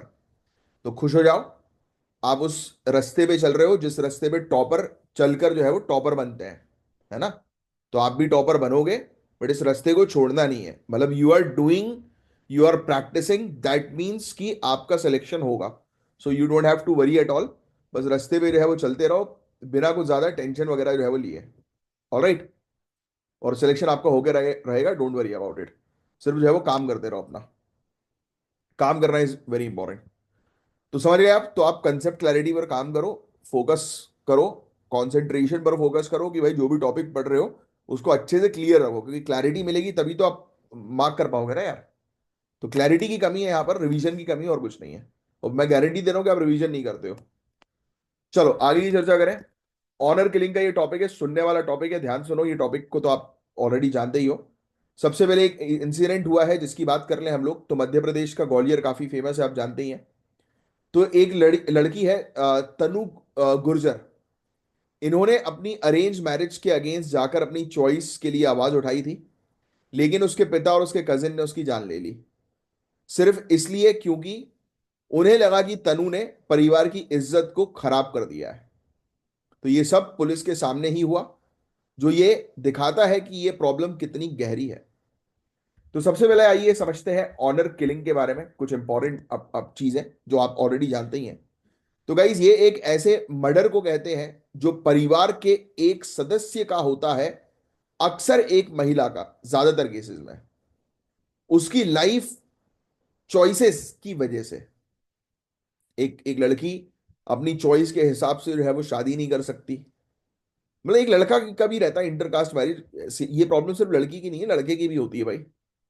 काफी सारे इश्यूज जो है वो लड़कों को भी जो है वो झेलने जो है वो पड़ते हैं, बट लड़कियों को ज्यादा, लड़कियों पर रिस्ट्रिक्शन जो है वो काफी ज्यादा रहता है। कई बार कॉलेजेस नहीं जाने दिया जाता, कई बार लड़की ने कुछ गलत किया भी नहीं है। और जैसे एक केस आया था मेरे पास, जिसमें एक बच्ची का मेरे पास जो है वो कॉल आया, मेरी स्टूडेंट ही थी। तो उनका रोते रोते मेरे पास कॉल आया कि सर बहुत दिनों से एक लड़का जो है मुझे स्टॉक कर रहा है। तो मैंने कहा यार यू डू वन थिंग, कि फटाक से जो है वो इस पे 100 पे जो है वो कनेक्ट करो और तुरंत कंप्लेन करो कि भाई ये स्टॉक कर रहा है। क्योंकि भाई आज की डेट में ये आपको स्टॉक कर रहा है, आपने उसको, मैंने उससे पहले पूछा कि आपने उसको मना भी किया, पूछा एक बार उससे, तो हाँ सर क्या, मैंने उसको बोला, बट फिर भी वो मान नहीं रहा है। मतलब वही होता है कि उस तरीके के छपरी लड़के हैं कि लड़कियों को परेशान करना। अब लड़की ने उसको रिजेक्ट कर दिया तो उसको वो रिजेक्शन झेला नहीं जा रहा, वो पीछे ही पड़ा हुआ है। भाई ऐसा भी नहीं करना चाहिए, सबकी आप रिस्पेक्ट करो, ठीक है। आपको किसी से अट्रैक्शन हुआ, कोई आपका क्रश है, आपने जाकर उसको अपनी दिल की फीलिंग्स बता दी, उसके लिए नहीं है तो भाई उनको छोड़ो, उनसे दूर रहो। लोगों को देखा कि नस काट लेंगे, मर जाएंगे, खत्म कर लेंगे, तुम्हारे बिना जी नहीं पाएंगे, ये फालतू की चीजें होती हैं। राइट, ये सब चीजें बिल्कुल बकवास है, किसी काम की नहीं है। राइट, हाँ। इनिशियल जब ये बंदा इस स्टेज में होता है, किसी को बहुत दिल से चाह रहा है कि भाई वो मुझे वो, मतलब मैं उनके साथ जीना चाहता हूँ ऐसा वैसा, तो सिर्फ तुम नहीं चाहते हो भाई, उसका भी चाहना जरूरी है ना, उसकी भी तो कुछ चीजें हैं। अगर नहीं चाह रही तो लीव ना, अवॉइड। क्या पता आने वाले समय में उसको उसको भी फीलिंग आ जाए तुम्हारे लिए कि हाँ यार लड़का जो है वो रिस्पेक्टफुल वे में है। लड़कियों को सिर्फ एक ही चीज पसंद है भाई, रिस्पेक्ट। और सेल्फ रिस्पेक्ट को उनकी हार्म मत करना कभी। जहां तुमने सेल्फ रिस्पेक्ट बर्बाद करी लड़कियों की, वहां गेम ओवर तुम्हारा। कभी नहीं, ऐसी चीज, ऐसी बातें ही नहीं करना कि उनके आत्मसम्मान को ठेस पहुंचे। क्योंकि मैंने अक्सर देखा है कि, और ये सिर्फ लड़की की बात नहीं, सभी के लिए है यार, किसी का भी आत्मसम्मान को ठेस पहुंचती है तो वो गलत होता है। वो कभी नहीं करना चाहिए, कभी ऐसा स्टेटमेंट ही यूज नहीं करना चाहिए। अच्छा, अब अपन टॉपिक की बात करें, ऑनर के लिए। तो मेरे पास जब केस आया था इसका, तो मुझे बच्ची ने ये बोला कि सर मैं नहीं कर सकती। मैंने कहा, क्यों यार क्या हो गया? बोलती सर मैंने अगर कर दिया, भैया बोलती थी वो मुझे, भैया, भैया अगर मैंने कर दिया तो मेरे घर वाले मुझे बाहर निकलना बंद कर देंगे, मेरा कॉलेज बंद हो जाएगा। और वो एक ट्यूशन पढ़ाने भी जाती थी वो, मतलब होम ट्यूशन जो होते हैं ना, तो बोलती कि मैं बस होम ट्यूशन पढ़ाने जाती हूँ, मेरा वो सब बंद कर देंगे घर वाले। तो मैंने कहा नहीं यार मेरी बात कराना। बोलता नहीं सर आप बात तो कर लो, आपके सामने अच्छे से रहेंगे, बट बाकी मेरा आना जाना बंद हो जाएगा। तो ये आज भी है भाई, ये ज्यादा पुरानी बात नहीं कर रहा मैं, कुछ महीनों पुरानी बात कर रहा हूँ बस। तो ये आज भी, हालांकि हमने सोल्यूशन जो है वो निकाल दिया था, उसके बिहाफ में जो है मैंने जो है वो कनेक्ट किया पुलिस वालों को, और फिर मैंने जो है बात करी थी, तो उसका मैटर जो है वो रिजॉल्व हो गया, वो लड़के को तो जो है वो टाइट कर दिया था। तो ऐसे बहुत केसेस जो है वो आते हैं, सिर्फ आपको आवाज उठाना जरूरी है। देखो क्या होगा, पुलिस भी एकदम से एक्शंस नहीं लेती है, क्या होता है पुलिस भी डराने के पॉइंट ऑफ व्यू से एकदम आती है, और क्यों क्यों भाई यहाँ क्या घूम रहा है, चल निकल भाग, इतना काफी होता है पता है इनिशियल स्टेज में। अगर आपने इनिशियल स्टेज में इतना करवा दिया ना, तो सामने वाले को डर हो जाता है कि यार कल को मैं बंद हो जाऊंगा, है ना। तो इनिशियल स्टेज में एक्शन लेना बहुत जरूरी है। कई बार लोग जो है वो बहुत लंबे समय बाद एक्शन लेते हैं ना, तो फिर वो गड़बड़ी हो जाती है, वो ईगो सामने वाले का जो है वो, क्या होता है कि किसी को आप इनिशियल पीरियड में ही जो है वो हरा दो ना, तो उसका कॉन्फिडेंस डाउन हो जाता है। बट एक लंबे पीरियड तक जब वो आपके ऊपर कंट्रोल हासिल कर रहा है और उस समय आप डराओगे ना, तो वो थोड़े समय के लिए डरेगा फिर वापस आ जाएगा। तो इसलिए एक्शन लो तो इनिशियल स्टेज पे ले लो। अब लोग ऐसा करते नहीं है। तो अब ये मैं आपको बता रहा था कि लड़कियों की लाइफ में कितनी रिस्ट्रिक्शंस होती हैं, कितनी ज्यादा, कि वो बेचारी, वो गलत नहीं भी है तो भी उनके ऊपर घर वाले जो है वो उनको गलत ही समझ लेते हैं कि तुम ही गलत होगी। ये गलत है ना भाई, घर वालों को भी समझना चाहिए हुआ ऐसा नहीं है। कई केसेस में लड़कों के ऊपर भी रहता है कि लड़का जो है अपने माँ बाप से जो है वो कोई चीज जो है वो बोल रहा है कि नहीं ऐसा नहीं, ऐसा करो ये अच्छा है, उसकी सुनी नहीं रहे घर वाले। भले ही वो कितना भी अच्छा करने की कोशिश कर रहा है फिर भी नहीं सुन रहा है, तो उसके भाई अंदर के कॉन्फिडेंस जो है वो लड़के का खत्म हो जाता है, लड़का जो है वो डिप्रेशन में जाने लगता है। ये कोई नहीं सोचता ना। फिर समाज, समाज क्या कहेगा। मेरा एक फ्रेंड है, अच्छी खासी उसकी लव मैरिज होनी थी, समाज के चक्कर में टूट गई। हालांकि मतलब ऐसा कुछ नहीं, ऑनर किलिंग वगैरह ये सब कोई केसेस नहीं है, कोई बदतमीजी नहीं है, कुछ नहीं हुआ। सिंपली लड़की ने बोला कि यार मेरे पेरेंट्स जो है वो खुश नहीं हो पा रहे हैं क्योंकि उनके समाज ने मना कर दिया है। और ये सारा समाज ही ऐसा है, ना आपको ऊपर चढ़ने देगा और आपको पकड़ के गिराएगा जरूर। तो भाई आपको अपनी लाइफ के बारे में सोचना चाहिए, सेल्फिश होना चाहिए, कौन आपके लिए सही है कौन आपके लिए गलत है, यू नो वेरी वेल, है ना। और बेवकूफी कभी मत करना अपनी लाइफ में। लोग कई बार अपने प्यार प्यार के चक्कर में, नया नया जो प्यार होता है ना, निब्बा निब्बी वाला, उसके साले चक्कर में अपनी जिंदगी खराब कर लेते हैं। तो ध्यान रखो, पहली चीज होती है प्यार कर रहे हो तो आप ब्यूरोक्रेट्स हो, आपको प्यार पावर के साथ होना चाहिए। ठीक है ना, जिससे प्यार उसको बोलो कि निकाल भाई आईपीएस, करेंगे शादी, मैं कर रही हूँ एसडीएम डीएसपी आईएएस की तैयारी, तू तू निकाल आईपीएस। जब निकलेगा तब करना, जब औकात बना ले तब करना शादी, वरना करने की जरूरत नहीं है, निकलो। तो अपने आप को इतना स्ट्रांग बनाओ कि आपका पार्टनर भी स्ट्रांग रहे। जब जेब में होगा पैसा, जब हाथ में होगी पावर, तब आप इन सब सोसाइटी समाज क्या कहेगा सबसे ऊपर निकल जाओगे। जब खुद एसडीएम डीएसपी की पोजीशन पे होगे ना, तब ये कोई नहीं बोलेगा अरे समाज क्या कहेगा, इंटरकास्ट मैरिज कर रहे हो। औकात नहीं होगी उनकी बोलने की। समझ रहे हो, क्योंकि आप उस पोजीशन पे पहुंच चुके हो। तो फर्स्ट ऑफ ऑल आप अपने पार्टनर को और अपने आप को उस पोजीशन पे लेके आओ, तब आप इन सब चीजों से जो ऊपर निकल जाओगे। इसलिए बोलते हैं ना, पैसे वालों के लिए कोई चीज मैटर नहीं करती, सिर्फ उनका इंजॉयमेंट, उनकी लग्जरी, उनकी पसंद मैटर करती है। तो अपने आप को पैसा वाला बनाओ, पावरफुल बनाओ, तब लाइफ में आगे बढ़ोगे। तो चलिए आइए, एक चीज आपको जान के गाइस बड़ी हैरानी होगी कि नेशनल क्राइम रिकॉर्ड ब्यूरो ये क्या कह रहा है कि 2019 और 2020 में लगभग 25 ऑनर किलिंग रिपोर्ट हुई थी, और जो 2021 में बढ़ के 33 हो गई। लेकिन असली नंबर शायद इससे ज्यादा है, क्योंकि बहुत से केसेस रिपोर्ट ही नहीं होते, दब जाते हैं। ये मेरे घर के बगल में ही कोई मदर और बच्ची के बीच में लड़ाई हो रही थी, बहुत तेज तेज तेज तेज तेज तेज। तो क्या होता है कि थोड़ी देर तक अपन सहते हैं, पर उसके बाद जो है वो सहते नहीं है। फिर गुस्से में मैं बाहर निकला देखने के लिए, भाई क्या चल रहा है क्या नहीं चल रहा है, क्यों भाई क्यों लड़ाई झगड़ा चल रहा है। अरे तो उस वो बेचारी बच्ची को जो है वो यार वो पार्टी में जाना था अपने दोस्त की, तो उसकी मम्मी मना कर रही थी। मैंने, हालांकि मैं इंटरफेयर नहीं करता किसी के साथ, बट मैंने सुना बाहर जाके कि भाई किस मैटर पे लड़ाई चल रही है, पता है कोई सीरियस मैटर तो नहीं है, पता लगे कि उठा के बच्ची ने दे दिया एक माँ में। तो ऐसे केस ना हो, उससे पहले ही बचा लो तो ज्यादा बेटर रहता है। तो अपन ने जाके देखा एज अ गुड सिटीजन, तो चीजें समझ में आई कि अरे यार ये तो कॉमन है, तो रोज मेरे घर पे होता रहता है, तो मैंने छोड़ो। पर उनके यहाँ बहुत ज्यादा हो रहा था, मे भी शायद होगा यार, बच्ची को जाना होगा। एनीवेज छोड़ो। तो रूट कॉज के बारे में बात करते हैं। तो इंटरकास्ट मैरिज को लोग अपनी इज्जत के खिलाफ मानते हैं, पता नहीं क्या है ये इशू। महिलाओं की अपनी मर्जी से मर्जी को सप्रेस करना एक आम बात है। पेट्रियार्कियल सोच कि नहीं नहीं महिला की बात नहीं मानी जाएगी, हम ही हैं बस, हम है घर के मर्द हैं, और कमा कितना रहे हो, 15,000 महीना। साले कमाओ 1 करोड़ रुपए महीना, तब आए मजा। औकात है नहीं, बड़ी बड़ी बातें। फिर कास्ट पंचायत, इनफॉर्मल काउंसिल अक्सर ऑनर किलिंग को जस्टिफाई करती है, बोलती है कि हाँ गलत है भाई। अच्छा, वहीं अगर वो आईएएस आईपीएस हुए ना, तो वही बोलेंगे ये ही युवा है जो देश को बदल रहे हैं, हमें गर्व है हमारे युवाओं के लिए। भाई पावर का गेम है पूरा, याद रखना। लड़कियों की संख्या कम होने से उन्हें एक प्रॉपर्टी के रूप में जो है वो देखा जाता है। सामाजिक इज्जत को इंडिविजुअल राइट्स के ऊपर जो है वो रखा जाता है। सोशल स्टेटस, भैया अपना भी स्टेटस है, क्या स्टेटस है तुम्हारा, है साले 10-15 हजार की तुम्हारी औकात नहीं और बातें कर रहे हो तुम स्टेटस की। तो आओ तनु गुर्जर के केस को डिटेल में देखते हैं। तो तनु ने गई सोशल मीडिया में अपनी सिक्योरिटी के लिए एक वीडियो पोस्ट करी थी, जिसमें उसने अपने पिता और फैमिली पर इल्जाम लगाए थे। इसके बाद पुलिस के सामने ही उसके पिता और कजिन ने उसका मर्डर कर दिया।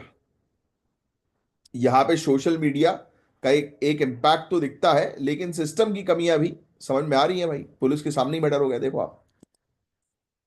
तो ये तो इशू था ना यार एक, फादर को जो है वो स्पॉट पर अरेस्ट कर लिया, बट मर्डर, फादर और कजिन ने जो है वो शूट कर दिया पुलिस ऑफिशियल्स के प्रेजेंस में ही विक्टिम को। जब पुलिस ऑफिशियल्स आए थे भाई कि चलो समझौता करते हैं। और हाँ, मैं आप लोग को बता रहा हूँ, फालतू की चीजों में आपको, अभी जैसे मैं आपको बता देता हूँ गच्ची से कि यार मैं निकल गया, देख लिया मैंने, मैं इंटरफियर कर रहा हूँ हल्का फुल्का स्लाइटली, बट आपको मैं लिटरली बोल रहा हूँ, फालतू की चीजों में इंटरफेयर करने की जरूरत नहीं है। दो लोग आपस में लड़ रहे हैं, अगर बात अगर बढ़ती हुई नजर आ रही है तो you have to dial just 100 and inform the police and move on.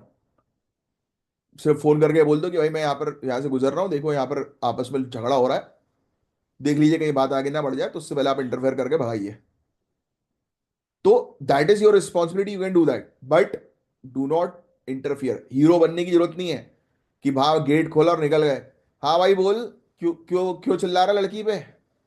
वही दो तमाचे रख के दे देगा आपको वो, या उसके दो चार दोस्त निकल के आपको ही बंद कर देंगे, बोलेंगे चल बेटा निकाल मोबाइल फोन। फिर क्या कर लोगे? धरी की धरी रहेगी, रोते रहोगे, फिर बोलेगा "अरे वो सर ने बोला था वैसा करने को, गलती तो सर की है"। बस मुझे पकड़वा दोगे पुलिस वालों से कि क्या क्या सिखा रहे हो बच्चों को, हैं? तो ध्यान रहे, इन सब चीजों पे काम नहीं करना आपको, अब काम करना है सिर्फ अपने हाथ में पावर लाने के ऊपर। जहां पावर आएगी वहां तो फिर आपको करने की क्या जरूरत होगी, वहीं यहीं गाड़ी में उस सायरन बजा के वहीं रोक दोगे तो वहीं भग जाएंगे लोग, क्यों अरे बाप रे कौन आ गया। तो यार फंडामेंटल राइट्स का ओपन वायलेशन होता है ऐसे केसेस में, देखो आप, ह्यूमन राइट्स का उल्लंघन होता है। ये पूरे समाज पर साइकोलॉजिकल इम्पैक्ट जो है वो डालता है। लॉ इन्फोर्समेंट और अवेयरनेस की कमी जो है इन सब चीजों को पावरफुल बना देती है, महिला सशक्तिकरण और प्रोग्रेस को बढ़ावा जो है वो नहीं मिलता। तो ये चीजें हैं, बट कुछ आपको लीगल चीजों के बारे में पता होना चाहिए। आईपीसी के सेक्शन 299 से 304, सेक्शन 307, 308 ऐसे क्राइम्स के लिए पनिशमेंट देते हैं जिसमें आजीवन कारावास या डेथ पेनल्टी तक हो सकती है। और सुप्रीम कोर्ट ने शक्ति वाहिनी केस 2018 में ऑनर किलिंग को फंडामेंटल राइट का वॉयलेशन कहा है, ये लिख लेना भाई। शक्ति वाहिनी केस 2018, ऑनरेबल सुप्रीम कोर्ट ने ऑनर ऑनर किलिंग को फंडामेंटल राइट्स का उल्लंघन जो है वो कहा है। ये चीज मेंशन कर लो बस। तो भाई हमें ऑनर किलिंग के लिए एक स्पेसिफिक कानून बनाने की आवश्यकता है, उसको रोकने के लिए बेसिकली। और जस्टिस डिले होने से डिटरेंस जो है वो कम होता है, यानी कि लोगों को पकड़ा ही नहीं जा पाता, अरेस्टिंग जो है वो नहीं हो पाती टाइम पर। तो फास्ट ट्रैक कोर्ट्स की हमें आवश्यकता है, लोगों की भी, लोगों को एजुकेट करने की आवश्यकता है कि भाई थोड़ा आगे बढ़ो इन सब कंजर्वेटिव सोच से। ऑनर किलिंग के लिए अब हाँ देखो, अगर एक इंडिविजुअल की सोच है कि भाई मुझे अरेंज मैरिज करनी है ना, तो ठीक है। अगर एक इंडिविजुअल, देखो लव मैरिज के लिए कोई भी जाता नहीं है यार एकदम से, मैं आपको लिटरली बता रहा हूँ। ये होता है अट्रैक्शन, दो लोगों के बीच में बातचीत होती है, दो लोग एक दूसरे को समझने लगते हैं, फिर वो केस आता है लव मैरिज का। ऐसा थोड़ा कि मैं आज एक से मिला, बोला अरे मुझे तो तुमसे शादी करनी है भाई, ऐसा नहीं होता। लव मैरिज का डिसीजन भी कुछ महीनों बाद जो है वो एक कपल लेता है, राइट? तो इट टेक्स टाइम। तो वो डिसीजन उनका खुद का इंडिविजुअल है ना, और ऐसा नहीं है क्योंकि पहले से सोचे कि मुझे लव मैरिज ही करनी है, कि बचपन में बच्ची 5 साल की उम्र की है, बोल रही है अरे हमें तो लव मैरिज ही करनी है। हाँ वो ठीक है, मूवीज वगैरह देख के थोड़ा सा लगता है, जैसे मैं भी शाहरुख खान की मूवीज देख कर मुझे भी लगा था कि हाँ ऐसा ऐसा जो है वो होगा। बट क्या होता है आगे चल के धज्जियां उड़ जाती है। तो कभी नहीं करना भाई, और सोचना भी नहीं, आपको तो पावर के ऊपर फोकस करना है बस। आप लोग के लिए ये सब चीजें नहीं है, सब कॉमन मैन लोग करते हैं। आप लोग पावरफुल लोग हो, आप फोकस करते हो पावर के ऊपर। आप अगर किसी के साथ रिलेशन भी जो है मेंटेन करोगे तो यू नो वेरी वेल कि स्ट्रांग, पावरफुल, और पावरफुल नहीं है तो पावरफुल बनाना है। That is one more important thing, कि अगर आपका आज की डेट में कोई पार्टनर है तो उनको आपको एक ही चीज बोलनी है बॉस, कि पावर आएगी तभी मैं हूं वरना नहीं हूं, ये बात याद रखो, अच्छा लगे या बुरा लगे, है। तो ये चीज, तो काफी इंपॉर्टेंट टॉपिक था यार ये, इसमें काफी सारी चीजें हमने समझी, सीखी, जानी। अब आगे बढ़ते हैं। अब ये वाला टॉपिक भी गाइस सुनने वाला टॉपिक है मेनली, तो ध्यान से सुनो जो चीज मैं आपको बता रहा हूँ। सॉरी। तो देखो, भारत में 15 से 19 साल की 6.8% लड़कियां या तो मां बन चुकी हैं या प्रेग्नेंट प्रेग्नेंट है। 15 से 19 साल भारत के अंदर। शादी की एज क्या है बता सकते हो मुझे कमेंट बॉक्स पे लिखकर? और सोचो, 18 ईयर्स और 21 ईयर्स लीगल एजेस, और 15 से 19 ईयर्स की लड़कियां 6.8%, यानी कि कह सकते हो कि हर 10 में से 100 में से 6-7 मां बन चुकी है, प्रेग्नेंट है। बड़ी कंसर्न वाली बात है ये। तो ये सिर्फ एक संख्या नहीं है, बल्कि एक छुपा हुआ सामाजिक समस्या का दर्पण है, मिरर है। और आज हम इसी चीज के बारे में जो है वो चर्चा करेंगे, एक ऐसे मुद्दे पर जो सिर्फ सोसाइटी को नहीं, सामाजिक समाज को नहीं, बल्कि हेल्थ, एजुकेशन, इकोनॉमी को भी प्रभावित करता है। तो आओ डिस्कस करेंगे। तो न्यूज में जो है वो क्या चीज बताई जा रही है, तो ये एक स्टडी के थ्रू सामने आया है जो इस समस्या को गहराई से दिखाती है। और इसके मुताबिक ये बताया गया कि चाइल्ड मैरिजेस के रेट 2005 में 47% थे, जो 2020 तक 24% तक गिर गए हैं। लेकिन टीन एज प्रेगनेंसी अभी भी है, खासकर वेस्ट बंगाल, बिहार और राजस्थान में ये समस्या बहुत ज्यादा है, लिखने की जरूरत नहीं है। तो आओ डिस्कस करेंगे इस चीज के बारे में। सबसे पहले तो भारत में गाइस अभी भी कई जगह पर अर्ली मैरिज को एक फाइनेंशियल रिलीफ के रूप में देखा जाता है कि अरे यार लड़की है यार, जल्दी से फटाफट विदा करो, झंझट खत्म। ये तो सोच है लोगों की। लड़कियों से ये एक्सपेक्टेशन होती है कि शादी के तुरंत बाद मां बनकर अपनी पत्नी की भूमिका निभाए। लो, जनरली पता है लोगों की सोच कैसी होनी चाहिए। फॉर एग्जाम्पल मैं अगर अपनी बात करूं तो भाई, मैं ये चाहता हूं कि सबसे पहले तो मैं जिसके साथ भी अब आगे बढ़ूं इन फ्यूचर, वैसे तो प्लान नहीं है ऐसा कुछ, मैं एक एग्जाम्पल दे रहा हूं सोच का। तो मेरा ऑब्जेक्टिव, पहला ऑब्जेक्टिव तो ये है भाई कि इतनी अर्निंग रखो। अब उनकी तो रहेगी रहेगी, बट अपने हिसाब से, तो अपने हिसाब से रखो कि भाई सामने वाले को कोई तकलीफ नहीं आनी चाहिए लाइफ में। इतना अपने आप को स्टेबल कर लो, पहली चीज तो। तभी तो दूसरे का ख्याल रख पाओगे यार, तभी तो अपने बच्चों का ख्याल रख पाओगे। दूसरा, कि जब वो आए तब उस पर्टिकुलर पीरियड ऑफ टाइम में एटलीस्ट 2-3-4 ईयर्स, मतलब ऐसे होने चाहिए कि भाई अपन दुनिया देखें, दुनिया घूमें, जिए। क्योंकि जब baby is a responsibility, baby अगर आ जाएगा तो आप 10-15 साल तक कहीं नहीं जा सकते। उन पर पूरा ध्यान रखना पड़ेगा क्योंकि उसकी ग्रोथ और डेवलपमेंट अच्छी करनी है। तो it is a good parenting required time. और गुड पेरेंटिंग के लिए इट इज वेरी इंपॉर्टेंट कि पेरेंट जो है वो मेंटली और फिजिकली दोनों और फाइनेंशियली तीनों पॉइंट ऑफ व्यू से जो है वो स्टेबल रहे। तो ये आज की डेट की सोच ऐसी होनी चाहिए। मैं नहीं बोलता भाई सबकी अपनी अपनी अलग सोच है, ये मैंने अपनी सोच के बारे में पर्सनल बताया। तो अब सोचो आप कि लोगों की सोच आज भी ये है कि शादी हुई नहीं की, प्रेग्नेंट कर दिया। अब देखो, कर दिया नहीं कर दिया दैट इज अ, अब ऑब्वियस ही बात है कि दो कपल एक साथ है, एक पर्टिकुलर सिचुएशन में अगर दोनों की वो है भाई, कंसेंट है, सहमति है कि हाँ यार वी नीड अ बेबी, तो अच्छी बात है भाई। होता है कभी कभी, लड़कियों को भी लगता है कि नहीं यार मेरी शादी के तुरंत बाद मुझे बेबी चाहिए अपने लिए। राइट, वो एक फीलिंग होती है। अगर वो है तो इट इज गुड, अगर नहीं है तो यू शुड स्पेंड टाइम ना। तो ये चीज है, देखो लिखा भी है यहाँ पर, शादी के तुरंत बाद मां बनकर पत्नी की भूमिका निभाए। मतलब पत्नी की भूमिका सिर्फ इतनी है कि बस वो बच्चा दे दे हैं। और वो भी इनको सालों को, जो जिनकी ये सोच होती है उनको चाहिए मेल चाइल्ड। फिर गरीबी और जेंडर इनइक्वलिटी को ये चीजें हाईलाइट करती हैं गाइस, बहुत ज्यादा। सोशियो इकोनॉमिक चैलेंजेस हैं। गरीबी की वजह से कई फैमिलीज अपनी बेटियों की शादी जल्दी कर देते हैं, और गांव क्षेत्रों में कानून काफी वीक है, और रिप्रोडक्टिव हेल्थ की अवेयरनेस बिल्कुल कम है। भाई अर्ली एज में अगर आप प्रेग्नेंट करोगे तो सिर्फ माँ ही मतलब डेंजर में नहीं है, हेल्थ रिस्क में नहीं है, बल्कि बेबी भी जो है वो हेल्थ रिस्क में होगा या होगी। रिप्रोडक्टिव एजुकेशन की कमी और सेक्सुअल हेल्थ पर बात करने की सोशल टैबूज लड़कियों को इन्फॉर्म डिसीजन लेने से रोकती हैं। लोग सेक्सुअल चीजों पर बात ही नहीं करते हैं, लोगों को लगता है पता नहीं क्या है भैया हुआ है, अरे ची, अरे शर्म है, शर्म। वैसे प्राइवेट में चीजें सर्च होती रहती हैं, इनकॉग्निटो मोड ऑन किया और चीजें सर्च है। और वैसे सामने बोलने में दिक्कत है।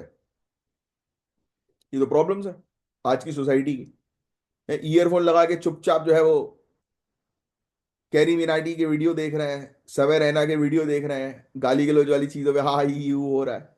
I am talking about the common man, not you guys. You guys are totally different.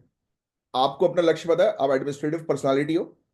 ये कॉमन मैन की पर्सनालिटी बता रहा हूँ, ये कॉमन मैन ऐसा होता है कि प्राइवेट में किया हुआ, प्राइवेट में पॉर्न वीडियोस देख रहे हैं, सब कुछ चल रहा है उनका, बट पब्लिक में अपने आप को बोलते हैं हाँ ये सब चीजें नहीं देखनी चाहिए, मैं तो बिल्कुल नहीं देखता।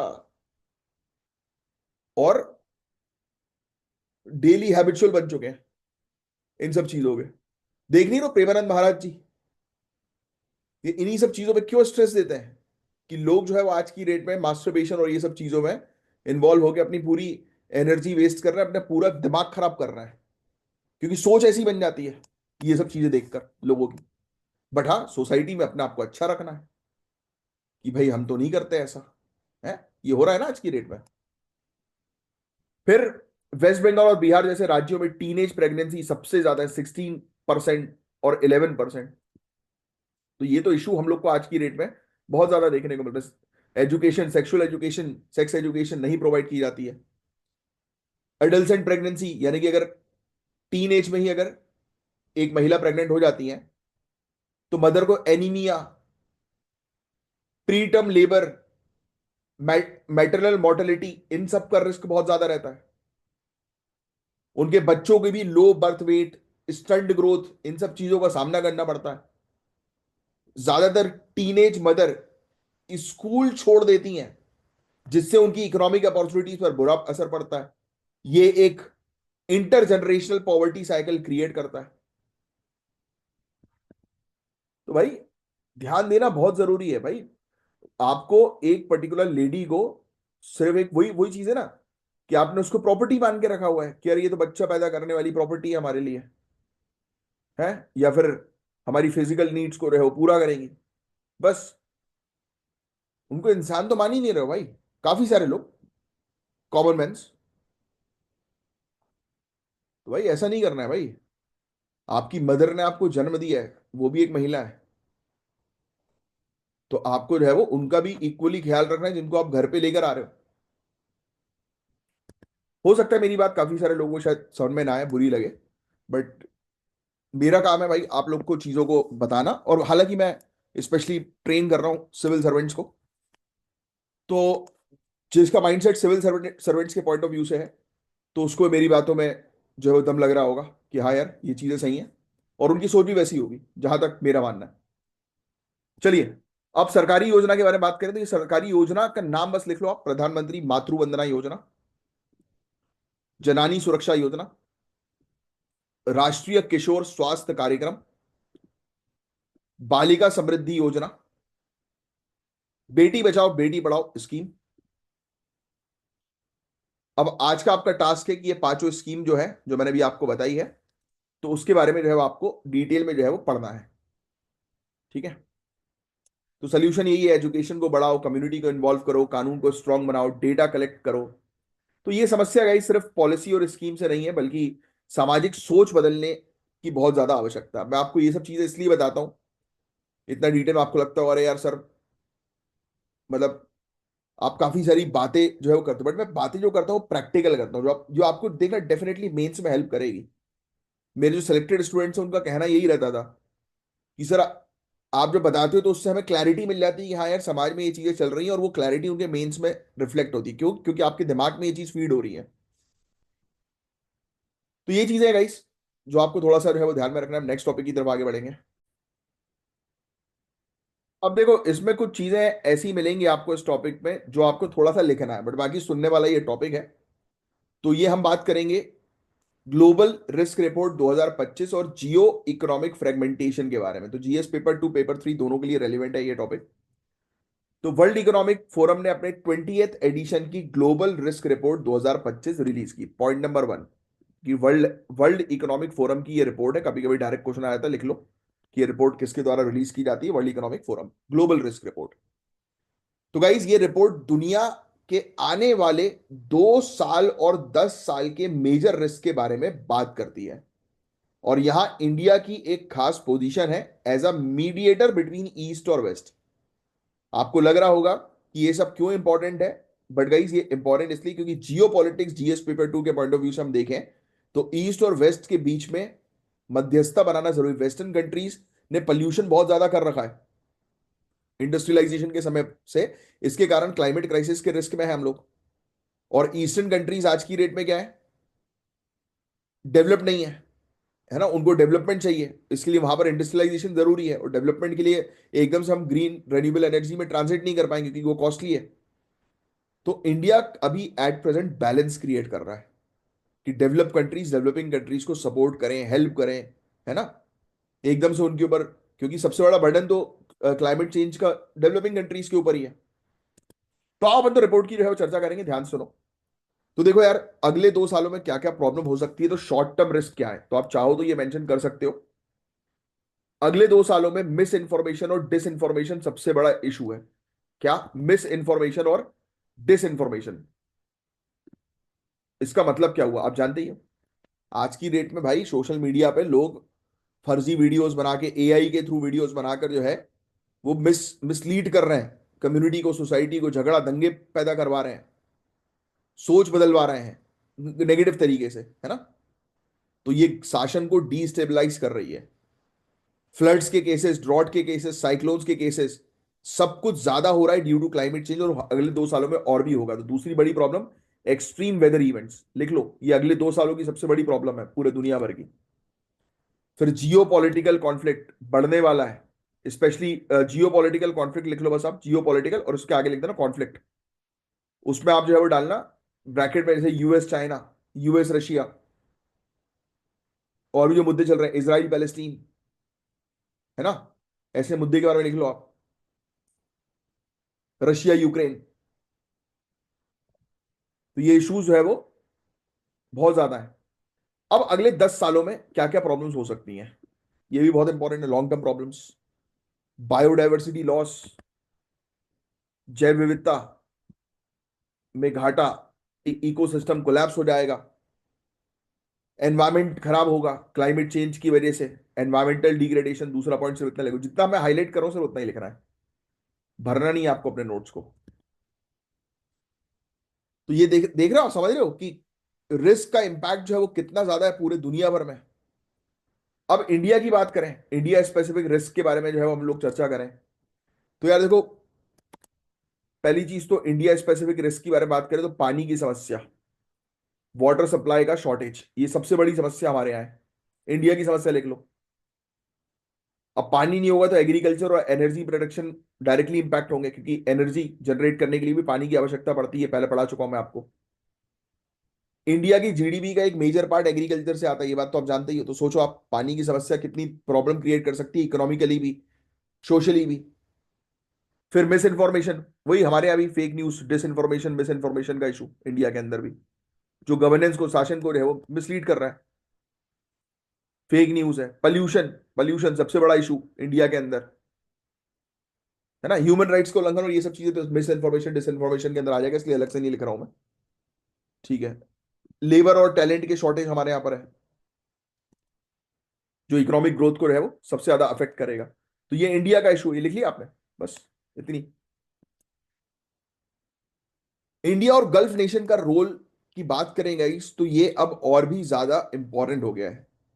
ये कंट्रीज ईस्ट और वेस्ट के बीच एक ब्रिज बन बन सकती हैं, लेकिन चैलेंज ये है कि न्यूट्रल रहना पड़ेगा इन कंट्रीज को, और अपनी इकोनॉमी को स्टेबल रखना काफी मुश्किल हो सकता है। जैसे इंडिया की मेक इन इंडिया पॉलिसी और यूएसए का इन्फ्लेशन रिडक्शन एक्ट, ये दोनों ही इनवर्ड फोकस्ड हैं, लेकिन ग्लोबल ट्रेड और कॉपरेशन के लिए जो है वो थ्रेट्स भी हैं। ऑब्वियसली बात है, ग्लोबल ट्रेड के लिए make in India policy threat है, क्योंकि वो अलाउ नहीं कर रही है कि इंडिया जो है वो इंपोर्ट करे फॉरेन प्रोडक्ट्स को। इंडिया अपनी लिस्ट लेकर आता है ना, कि भाई ये हमारी फलाना जो है वो लिस्ट है जिसके प्रोडक्ट्स हम इंपोर्ट जो है वो नहीं करेंगे। यस, देखते हो गए आप। तो ये है टॉपिक, बस बाकी और कुछ नहीं है इसके अंदर। अब सवाल उठता है कि इस प्रॉब्लम को कैसे हम लोग रिजॉल्व करें, तो कंट्री को भाई गाइज अपने, पहली बात तो अपने डिफरेंसेस को कम करने पड़ेंगे, बातचीत करके जो प्रॉब्लम चल रही है उसको रिजॉल्व करो, यूनाइटेड नेशन और वर्ल्ड ट्रेड ऑर्गेनाइजेशन प्लेटफॉर्म पर बैठ कर जो है वो आप सोल्यूशंस लेकर आओ। देखो आप, कितने समय से रशिया यूक्रेन का इशू चल रहा है, सॉल्व ही नहीं हो रहा है। इसराइल पैलेस्टीन का इशू सॉल्व ही नहीं हो रहा है, तो भाई बैठक करके इसको रिजॉल्व करो, क्योंकि जहां पर कॉन्फ्लिक्ट्स होंगे वहां पर ग्रोथ और डेवलपमेंट का आप सोच भी नहीं सकते हो। फिर ग्रीन टेक्नोलॉजीज पर काम करोगे, क्लाइमेट चेंज का बड़ा इशू है, तो भाई रेन्यूएबल एनर्जी, ग्रीन टेक्नोलॉजी, इन सब चीजों पर काम करो। बहुत बेसिक चीजें, लिखने की जरूरत नहीं है। इंक्लूसिव पॉलिसी बनाओ जो नेशनल लेवल और ग्लोबल लेवल के टारगेट्स को जो है वो अचीव करने में जो है वो हेल्प कर सके। बस यही सब चीजें हैं इसके अंदर, और कुछ भी नहीं है। ठीक है, दैट्स इट।